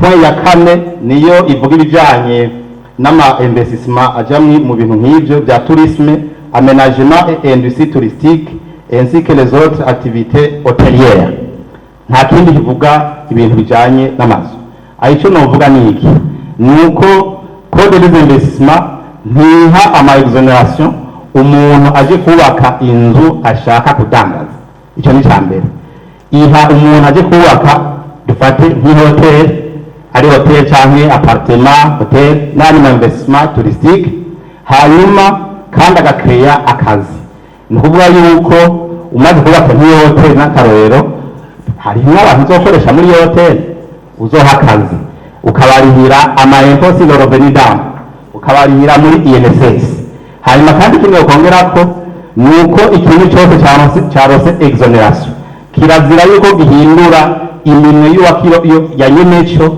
imbere yuko kimara imyaka 5 kirose exoneration hano kuvuga iki ikintu cya mbere novuga kugira ngo ndagitomore nikizosubire no kugaruka nuko amazu musanzwe muzi Fabrice yubaka arayubaka akaca ayagurisha ayubatse akaca ayagurisha ayubaka kenshi muri myaka 5 niko ndavuga aba yaje kuyubaka no kuyigurisha akaba yamaze kuyigurisha murumva rero yuko amakondisiyo yose ubwa mbere nta kazi bari karateya ubwa kabiri ya myaka 5 isabwa kugira ngo ibyarose exoneration byose bibe bikiri mu nyanya nyine byo ntibiba bikwiye aho rero muri bivyo nyene ngarukirije ngaho muca mwumva igituma ayo ma investissement nk'ayo dufate adashobora kuronka exoneration ntawuvuga rero ngo si umwana nk'uwundi nk'abarundi ibyo ntibikenewe ariko kandi icyo nacyo ndenza kuvuga nk'uwo nk'akarori nk'ujya mugambi batanguye gukora ujanye no kubaka isoko uwo n'ubu nyine bakiwutangura nibace baza barabe ko bataronka ama-exoneration kuko birimwe mu byo bita les complexes commerciaux ivyo rero biraronka ama-exoneration niyo bagutangura uwo mugambi ari isoko bashaka kubaka ubwo nyene ntibashaka kwiza dosiye ikwiye baze ubwo nyene ahubwo bazorara barose ayo ma-exoneration rero ikisino gikorako nshatse gusa gutanga umuco kugira ngo ntagire umuntu azokwibaza yuko ama-exoneration yaha umuntu baraje ngo ni mwaka canke inaka ndazi neza abantu baje muri diaspora somene de la diaspora tukavugana bamaze mbere no kugenda ubu batanguye no kuronka ama-exoneration nibaza yuko rukiri ari ngaha harimo umwe azi yaje gushinga ikintu bita cyber cafe Carrington Coffee nk'uwo yaramaze no kugenda kandi n'ama-exoneration yamaze gutangura yaronka rero sinotora kuri ivyo mwamaze kuronka kumva umuco uko umeze ariko ikindi hari n'andi makondisiyo nkiriyo ndavuga yuko na cyane nka projet ubuzanye ibishikana n'imiburiburi 500 by'amadolari mu gihe uza kuyikorera ngaha mu gisagara cya Bujumbura cyane igice cyayo mu gihe uyirangurira mu gihugu hagati ikaba ari projet nshasha ikaba ari projet d'extension cyane ya rehabilitation hanyuma kandi ikaba ikwije ibisabwa ifite amautorisation yose akenewe ahantu uvuga nk'amautorisation ajanye na certificat d'impact environnemental bivanye n'umugambi ubwoko bwawo aho rero ibyo bikwije bafite na plan d'affaires n'ayandi madoki byose biri muri code w'ikomera ni code iri public tuja tuyimishikiriza akaca byisomera byose afite ibikwiye nta rubanza ruhari asharonka ibyo ahabwa n'amategeko aho rero nicyo novuga mu kurangiza nohamagarira aba diaspora mwese muri ngaha kumenya yuko l'agence de développement du Burundi mu by'ijejo ntijejwe ibi by'ama-exoneration gusa irajejwe ubwa mbere ahubwo icyo bita la promotion des investissements et des exportations ni ukuvuga yuko wewe uje gushinga umutahe ngaha mu Burundi ukaba mbere hariho n'amadokima akenewe mu bisata bitandukanye by'igihugu atari mbere na ADP twebwe mu byo tujejwe harimo kuba turi kumwe nawe kugira ngo tugufashe kuronka ibyo byose wifuza kandi mu mwanya wo kugira ngo ntagire umuntu yitike inyuma y'ikiza ngo aze kukugora kubwira yuko ibintu bifata amezi abiri kandi bifata iminsi 3 umuntu biba byaragoye rero hanyuma kumbure akidoga niyo yoba atazi ibyo tujeje muri ngaha haragira umuntu avuga yuko jewe yadondeye akambura haragira umuntu avuga yuko yavuze ati ndavugize ingorane ahantu ntitwamufasha uheruka twari kumwe na Samuel muri emission bari baduhamagariye ko muri FNB nibaza ko twabisiguye neza si ku buntu si kubusa ce n'est pas par hasard agence de développement du Burundi itwarirwa iri sous tutelle y'ibiro bikuru by'umukuru w'igihugu no kugira ngo icyo twaba tubonye kitameze neza kiza guperturba le climat des affaires kimushikire kidatevye rero naho nobizigiza yuko ahubwo nyabunda ni munyaruke mushingiye mitaha ya mafaranga mvamakungu dukeneye kugira ngo tuyize ibindi byose bikenewe ya mabarabara turiko turavuga za hoteli mwavuga zidakwije ibisabwa tuzubake kuko byose bizokugwa n'amaboko y'abarundi n'amaboko yacu n'abadiaspora barimo nicyo gituma objectif ya migira 2022 twayise tuti mobiliser le partenariat au développement et la diaspora murakoze aho niho ndageza nagira nishure ku tuntu duke bagiye barabaza berekeza ku gisagara ca Bujumbura hariho umumama umwe yavuze ati ibituro birimwo akajagari ego n'ukuri muri no misi ibitoro byabuze murabibona hagiye haribonekeza ingorane mugabo murazi yuko mu misi ihera yari iheze ibitoro biboneka amabisi yarafise amawotokora abantu bakaba bafise nimba ukorera mu Ngagara ukabuzi yuko uja ku gitoro cyo mu Ngagara kandi ukabashikana mu Ngagara ariko kubera irikena ry'igitoro hagiye haraba nk'izikorera mu Kamenge babonye nk'umurongo uri mu ruziba ari munini ugaca usanga bagiye barahindagura rero nizere yuko ibitoro nivyaboneka ibintu bizosubira ku murongo meri ya Bujumbura ikoranye na PC ibintu nazo bisubiza ku murongo mu gihe Imana idufashije igitoro kaguma kiboneka nk'uko byatanguye kugenda hariho uwavuze ati turafise akarorero ko mu Nyakabiga hariho ibarabara rya Kije, nivyo iryo barabara mu Nyakabiga ryarabaye akarorero, ariko meri ya Bujumbura yaratanguye kubikorerako, imaze igihe yahimirije abantu kugira ngo bashire amatara ku mabarabara, bashire amatara ku mpangu zabo, n'imiburiburi umuntu ku rugo asange hariko amatara abiri.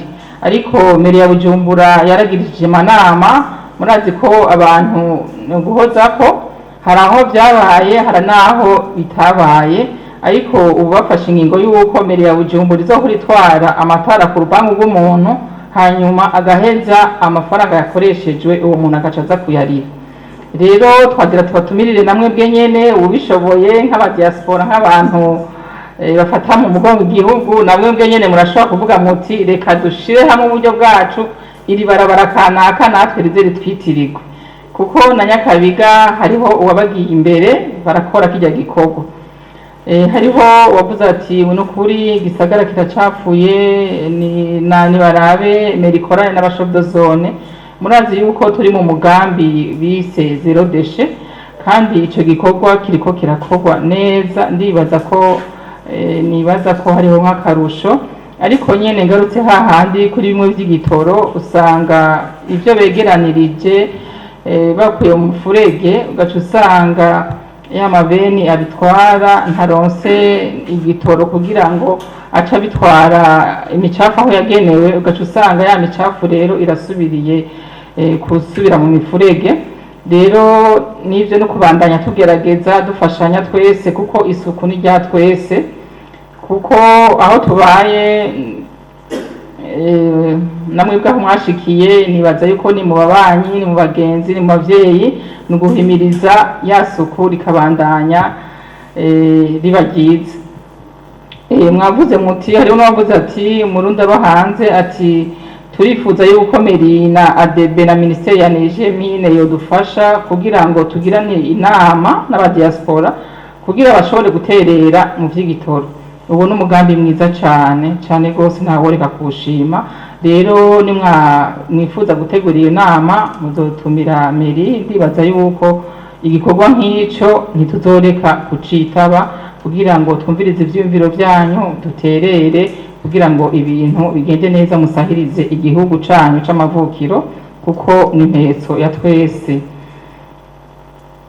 Mwavuze muti, hari wavuze ati meri ya Bujumbura nirabe ifashe amazu yo muri ville kuko barayadandarizamo bazisige. Yego, ico ni igikorwa ca misi yose. Barakunda guhimiriza kenshi, bagabaca n'amande kenshi iyo hageze kirya tarike yo kwikukira, muhora mubona ko kenshi basiga amazu. Ariko n'ubu ngaruka hahandi, ni igikorwa co guhimiriza abarundi. Ni igikorwa ca misi yose, umuryango umuntu wese avuyemo biraryoshe ko abona ko hasa neza, na cane cane ko igisagara, inzu zo mu gisagara hagati ari icitegererezo c'abavuye henshi. Rero ico ni igikorwa tugiye kubandanya dukora, duhimiriza kugira ngo abantu basige amazu yabo, igisagara kibandanye gisa neza. Isubire hahandi nyene, natwebwe nyene twihimirize, duhimiriza abacu kugira ngo izo nzu uwo tubonye tugende tumuhaye inkebuzo. Mwavuze yuko hari abababwira nabi, mugabo umuntu akubwiye nabi wamukebuye, hari akantu gasigara mu mutima, kumbure akazokwikosora inyuma y'iwanyu. Hari n'uwavuze ati hariho ikiraro cubatswe kicari gufasha kugira ngo abatembereza imiduga baharengane neza ataco binona, ariko kenshi turakunze kubona abantu babandanya baca mw'ibarabara. Rero baravuga bati kurera no guhozako, twobaca amande, moduha akanya gatonyi twobaca amande. Kurera no guhozako ni ukubandanya tubigisha kugira ngo uwo mugambi bazowumve neza. Barigeze n'abapolisi bahora bahakorera kenshi ku buryo babuza abantu kurengana, ariko ugasanga hariho uvuga ngo je ndagwaye amaguru sishobora kuduga hajya. Ariko ivyo ntitwobigumako nk'uko, mu gihe ari iterambere rya twese, no kubandanya iyo sensibilisation n'ayo mande bishoboka tukazofata umunsi uri izina tukahakorera. Meri ya Bujumbura ifatanije n'igipolisi, ndizeye yuko dushize ingufu hamwe ivyo bintu bizogenda neza, ikirya kiraro kigakoreshwa igikorwa cagenewe. Murakoze. Murakoze cyane kunyongera akanya. Nibaze yuko ata kibazo no kwishura, kuko waserukiye ubushikiranganji bw'intwaro yo hagati mu gihugu, iterambere rusange n'umutekano yakivuze ko, kuko intwaro si muri Meri gusa, ni mu gihugu cose, ni ikintu cagutse. Rero nagira ndangize nshima nkenguruka cyane kuri mwebwe mwese mwitavye ubutumire mwaduhaye iki kiganiro, nkakenguruka cyane ku izina ry'umukuru w'igisagara ca Bujumbura ababwiye ko yafatiriwe kuri uyu mwanya mumaze ngaha. Nk'uko nari nabibabwiye n'abandi babivuze, hari amahoro, hari umutekano, murabona yuko dukora twisanzuye, ntituraba ngo ni mw'ijoro. Rero nagira ndabifurize amahoro, abaza gutaha baze gushika mu mihana yabo amahoro, kandi tubasaba yuko mubandanya muterera mu iterambere ry'igihugu nk'uko mwavyiyemeje. Nimwagera gusubira inyuma muze mugenze amahoro, umutima wanyu uzogume mu gihugu canyu. Murakoze. Ubwa mbere hari ikibazo mwavuze c'igitoro n'amadovize, amafaranga mvamakungu, yuko diaspora ico yofasha.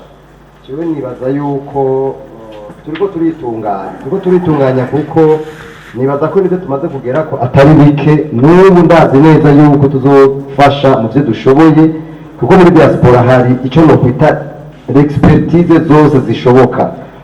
Kuko hariho n'ikibazo mwavuze ca expertise kagitishuwe, mugabo tubazi ko tuzobikorera hamwe kugira ngo ivyo vyose bikorerweko, kandi ndazi ko leta ivyo bifise mu migambi yayo. Muri rero bijanye no gufasha kujanye n'igitoro n'amadovize turi muri vyo, kuko aba irimbonoka zoza, kuko byose birimwo, niho tuzohera mu bisanzwe kugira ngo twuge dukoranye n'inzego ko bari disponible kandi bakaba bariko barafasha. Ikindi kibazo kitishuwe n'ikibazo ca Radio na Yvonne Munyaneza muri Rema radio televiziyo Rema FM, y'abarundi bicwa canke bafungwa canke bagirirwa nayo mu mahanga. Ivyo bintu harabibazo biba muri Afrika gusa, turavyumva muri Afrika y'Epfo, Malawi n'ahandi. Mwana ndababwire ko y'Uburaya twebwe turi ivyo bintu biriyo cane. Twe twarigeze ndibaza mu myaka 5 iheze, Prosper wa mu Bubirigi arabizi. Twebwe twarigeze kuba tuja ku maziko y'abarundi n'abanyarwanda bicwa, usanga baguye mu nzu, ugasanga ndaza abantu benshi cyane, ugasanga babaziburiye mu nzu ntumenye kandi ari Buraya. Ivyo rero ugaca usanga ko ari umwirabure by'ukuri, ugaca usanga n'umengo ni n'akayaga gapfuye, n'abapolisi n'abakintu bigira bagira n'amatohoza kubera umwirabure. Ivyo rero ni ibintu bibi, twebwe twibaza neza yuko twabonye ko bikwiye gukorerwako. Avyo rero n'akazi musa ko abambasaderi bari muri ivyo bihugu bagomba guca bagira amatoza, mugabo umengo ntavyo baneze kweri. Je mu mbabare ndavuye gutyo ko nabonye ko abantu hari kibazo. Uyu muntu rero nyakubahwa yaserukiye ubushikiranganji bw'imigenderanire, twarabonye ko ivyo bintu bakwiye kubikorerako, kuko hari ibibazo byinshi abarundi bagira ibibazo, ukabona ko mingo navyo bakurikirana, kandi ntihabe na message. Abazungu sinzi kubona abibona, iyo hari umuzungu wabagira ingorane mu gihugu kanaka, murabona ngene bigenda. Netwe kubirika abacu ivyo batabikora. Twebwe rero twiyemeje muri diaspora ko ibibazo tugiye kubikurikirana. Ivyo ntibishoboka, nta murundi akwiye kwicwa ngo ahere gutyo, nta matohoza ntare, ntibikunda, ntibishoboka. Twebwe rero tuzobabwire, tuzobikurikirana mpaka, kuko ivyo ntibishoboka, ntivyumvikana ko hariho inzego zibijejwe. Nibaza ko ico kizohava gitorera umuti. Icanyuma nagomba mpereze ko ni ikibazo yakishuye, mugana nacishure ndakivuge ko ikibazo cyo kuvuga ngo diaspora iri politize mu kintu cantumye jewe ndayijamwe. Ico kintu narabibabwiye kandi na leta twamaze kuvyumvikana. On ne peut pas politiser le développement. La diaspora dufise objectif zibiri. Iya mbere ni yukubaza kwiyunga twebwe umuntu atotuza na groupe yacu murabizi, twaravuze ko kizira ko ari ikintu ca politike kijabo kiraza kaziririzwa c'umugambi kanaka. Nibaza n'ivy'iterambere, nibaza n'imigambi, ubujanye vya politike nagenda bikinire umugambi wiwe, mugabo kiraza kaziza muri diaspora. Ico ni ikintu ca mbere bavyumve, banavyumvize, turabisubiyemo. Umuntu azozana ivyo vya politike uko yitwa kose nazo barinde, tuzomwirukanisha igiti.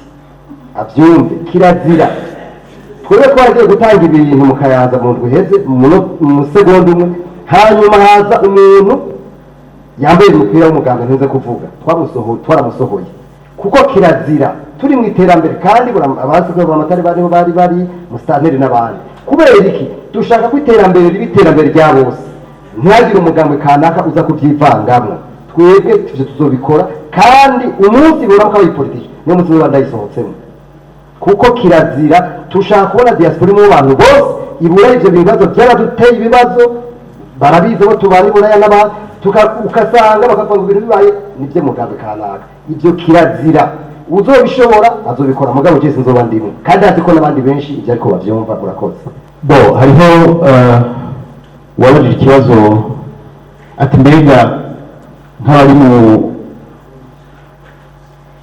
muri ino mbono yacu yo kubona uburundi bwifashe umwaka w'ibihumbi 2040 gutera imbere umwaka w'ibihumbi 2060 muri iyo mbono ati ishobore kuba ifite amasekiteri menshi ati mbega twoyabona gute kugira twiyinvestisemo twasomye neza twabonye ingene vyipfuzwa muri iyo mbono kuri ico kibazo cabajijwe nibaza ko atari ikibazo comtere gikomeye toronkera inyishu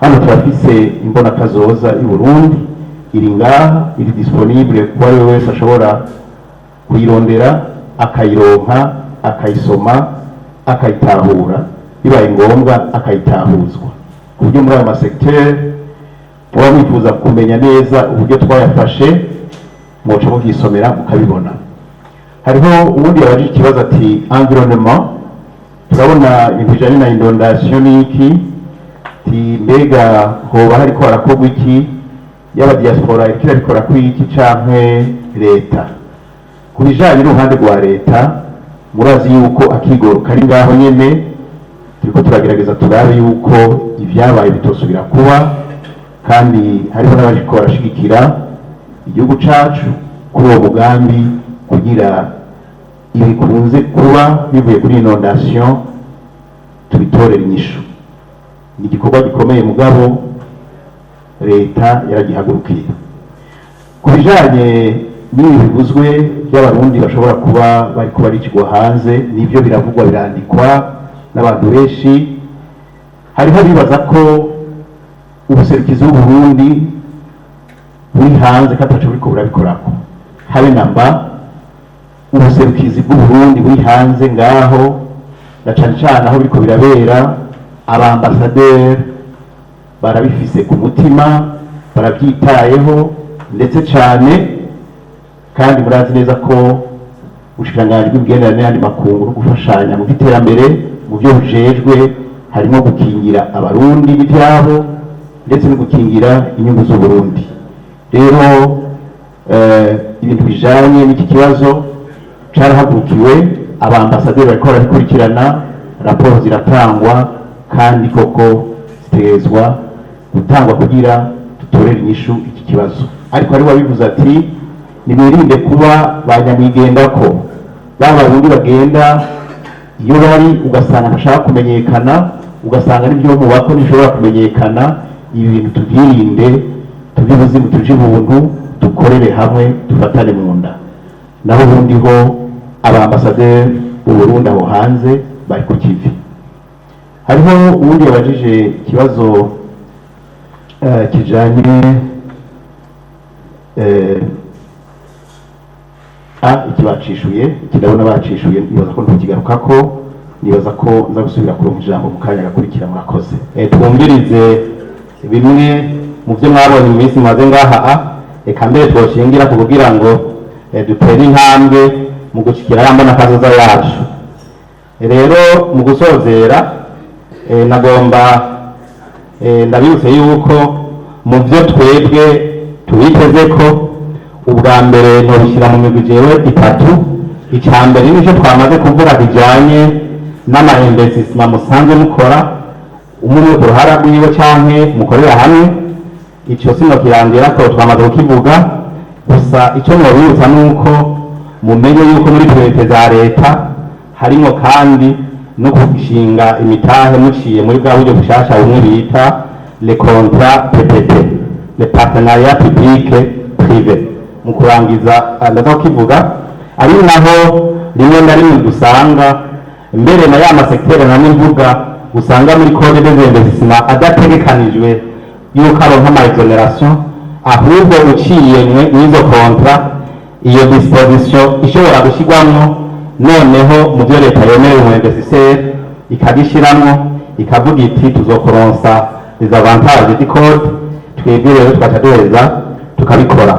Naho bibaza imigambi myiza cyane nk'ijya abapablike barangura mugabe ikaba yatekanije muri code yoca kugira ngo ironke amaexoneration. Icyo nshimiye kukivuga kugira ngo mundo yuko hari imigambi yari myiza cyane rwose ariko usanga itatekanijwe, ariko hari inzira umuntu yoca kugira ngo nawe irangure kandi aronke ibitegekanijwe n'amategeko. Icya kabiri, mumenye yuko mwebwe abadiaspora tubitezeko kandi ama expertise. Hari yamaze kuvuga hariya yuko benshi baba bafise ubumenyi butandukanye, turabitezeko rero ubuhinga butandukanye muba musanze mufise iyo musanze murangura imirimo mu mahanga, kugira ngo ubwo buhinga bushobore kuza au service de la nation, noneho budufashe gukora ya maprojet prioritaire ariko arashyirwa mu ngiro mu gushika k'uwo mugambi.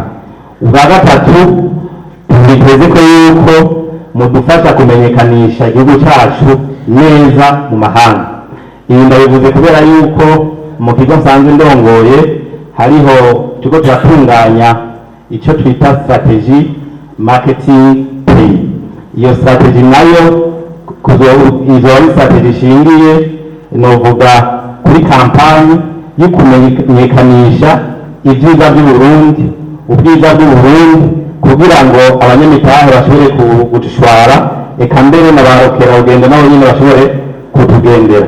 Aho rero tubitezeko byinshi kugira ngo igihe tuzoba tuko turashwara isi, mwebwe iyo muzoba muherereye mu bihugu bitandukanye tuzobikoreko mudufashe kumenyekanisha ubwiza bw'igihugu cyacu. Rero icyo nababwira ngira ko nishura avec précision ikibazo cyari cyabajijwe nibaza n'ubu yatanguriye amaze kuvuga ko, ariko mvuze icyo ndabahamagarira. Iyo tuvuze tuti mbega ni ibihe bisata mu mbona kazoza abantu bomenya bagenderako, iyo tuvuze ako gatabo harimo ibiti 22 rimwe na rimwe biradufata umwanya kugira ngo tuyavuge. Mugabe icyo mumenya kandi muhamagarire ni uko harimo icyo twita énoncé de la vision. Umunsi twariko tumenyekanisha ibirimwo nyine icyubahiro niho yafata umwanya wo kwanonsa iyo énoncé de la vision. Iyo nayo rero jewe ndabahamagariye yuko muyimenya, nimutamenya iki gitabo cyose mumenye iyo énoncé de la vision. Rero ni ntoya ibugiti mu gifaransa ariko no mu kirundi nshatse no bivuga byose y'ikirundi n'icyongereza mwoyifata, hanyuma iyo énoncé mu mahanga aho muherereye mukayifata nk'ama kugira ngo muri make n'abanyamahanga baze baramenya ibiri muri vision, amasekiteri yashyize imbere ayo ariyo, bityo muzaba mudufashije rero guhamagara abanyamitahe no kudandaza ubwiza bw'igihugu cyacu. Mu kurangiza, mu byo tujejwe twebwe ADB harimo guhamagara abanyamitahe, mugabo ntitupfa kubahamagara uko, ahubwo turereka ama opportunity d'investissement abahari. Nicyo gituma mfata hano kanya kugira ngo namwe ngende ndabagira hasi imwe nshasha nibaza ko mutari bwamenye, ariko kandi mushobora mwipanze kujya hamwe mugakora. Mwomenya yuko ku itariki 12 le 12 juin 2024 le Conseil des ministres a analysé l'appel à manifestation d'intérêt national et international pour la rénovation, l'extension et l'exploitation de l'hôtel Source du Nil, et ses alentours. Et ça va passer dans le cadre des contrats PPP, partenariat public-privé, ubunyene nje ngaha umushikiranganji mujagege harimo ubudandaji ahejeje kuyindungikira ngiyinda nahise ngaha kugira ngo twishyire kuri site zacu zitandukanye, abanyamahanga n'abarundi bayimenye hanyuma bashobore gusezesa iyo opportunity. rero nobabwira yuko aho bukera uzoja kuri site yacu ni www.investburundi.bi. iyo manifestation d'interet azoyisangako. Musabye kuzoyikwiragiza henshi hashoboka, nivyo umushikiranganji yadusavye kugira ngo baba abanyamahanga n'abarundi bitanze bashobore kudufasha muri contrat PPP kugira iyo renovation l'extension y'hotel gushika hariya kwibarabara harimo n'iyo cercle hippique, gutyo none ya mahoteli twifuza akwije ibisabwa ya 5 étoiles iheze tuyaronke mu gihugu cyacu. Murakoze. Aho niho noragiriza fashe mu jambo kubera kugira dusoze mu izina ry'ubushikiranganji bw'imigenderanire n'amakungu gufashanya mu iterambere ndaserukiye na kino kiganiro. Fashe rino jambo kugira shimire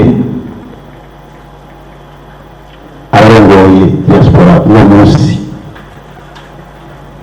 ndabashimire kuri iyo initiative mwashoboye gukora no kwegeranya ibyo mwashoboye kubona, byaba byiza byaba ikigoranye.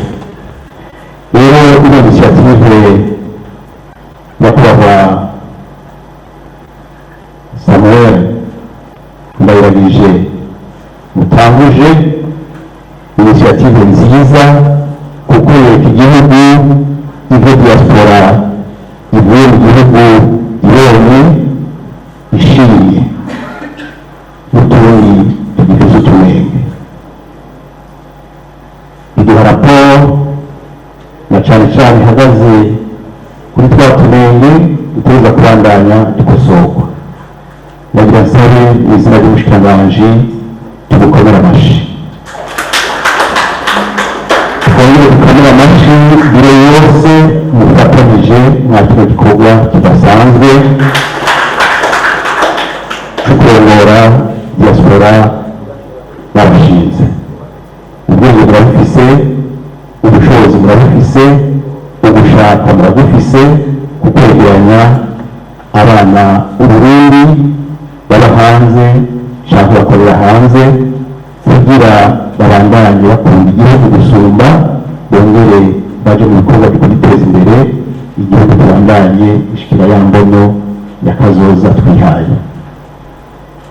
Kubona umwe wese muri diaspora yashoboye guhabwa ijambo ni siri nziza cyane yuko Uburundi buvuga, yuko Abarundi bafise ijambo, yuko tuvuga tutubakiye. Ibi byose biza kubera dufise uburongozi bwiza bwa nyir'icyubahiro umukuru w'igihugu cyacu Evariste Ndayishimiye. Kera muri kahise siko byahora, mugo murabona ko ubu bishoboka. Turashyigiye kandi imigambi diaspora yatangiye gukorera hano mu gihugu cyacu Burundi, ariko kandi biteye intege imigambi mwoza muhurirako kugira ngo yangure neza kandi twese tuze tuyishimire, namwe kibe cyitegererezo ciza ku ntumbero mwagiye muriha. Iyi migambi muhuriyeko mwese muyigwize kandi muyikore neza, igihugu kiriteguye kubashigikira. Biraboneka ko diaspora Ndundi yahagurukiye guteza imbere igihugu cyacu, kandi igihugu cyacu cy'Uburundi murazi ko gifise ibikenewe byose kugira citeze imbere mu mwanya utarambiranye. Nagira rero ndabasabe diaspora yacu Ndundi mufatane mu nda, mukorere hamwe, benshi batahura iciza cyo gukunda igihugu muba mwarambutseko aricyo gihugu cy'Uburundi. Nibyo biboneye muriko muratembera igihugu cyose, murahejeje gushikiriza ibyiza, kandi nanjye ndashimye kubona ibyiza mwashoboye kubona mu gihugu cy'Uburundi arivyo byinshi. Mwashimye byinshi, utwo duke dusigara agatotsi natwe turabemereye nk'igihugu na cyane cyane biciye mu bushikiranganji mu byo bujeje harimo diaspora, turabemereye ko tugiye kubafata mu mugongo no gukora ibishoboka kugira ako gahaze tugahagurukire dushobora kugatorera inyishu, bityo tubandanye dutera imbere nk'umuzinga. Muratahuye neza muri ya somero ya diaspora ko leta yamaze gutahura ko abarundi bari hanze canke bakorera hanze ko bafise ishaka, bafise ugushaka, bafise impano na cane cane zo kubaka igihugu cabo. Ibi bintu murabihamagariwe kuko no mu bindi bihugu niko byagenze. Ibihugu muri kahise byaraciye aho Burundi buriko buraca, ariko ababigize harageze igihe birindura baravuga ati dukunda ibihugu byacu, barabikunda birashika, ubu murabishima ko byateye imbere. Reka rero natwe Abarundi twirindure, diaspora n'ubundi yirindure kugira dushobore guteza imbere igihugu cyacu, dushikire ibyo bihugu nabyo bimaze gutera intambwe. Aya mahoro mukorera hanze yazana mu Burundi, mwubaka Burundi n'akazoza k'imiryango yanyu. Uburundi buriko buraja mu iterambere n'ibyo mwiboneye, ibyo n'akazoza twihaye yuko Burundi butagomba kuba bwifashe mu mwaka w'ibihumbi bibiri na mirongo ine, Uburundi bukaba buteye imbere mu mwaka w'ibihumbi bibiri na mirongo itandatu. Reka tube kuri yo ahubwo y'ukuri, twese Abarundi dufatane mu nda, diaspora mufatane mu nda, muduze iterambere ry'igihugu cyacu.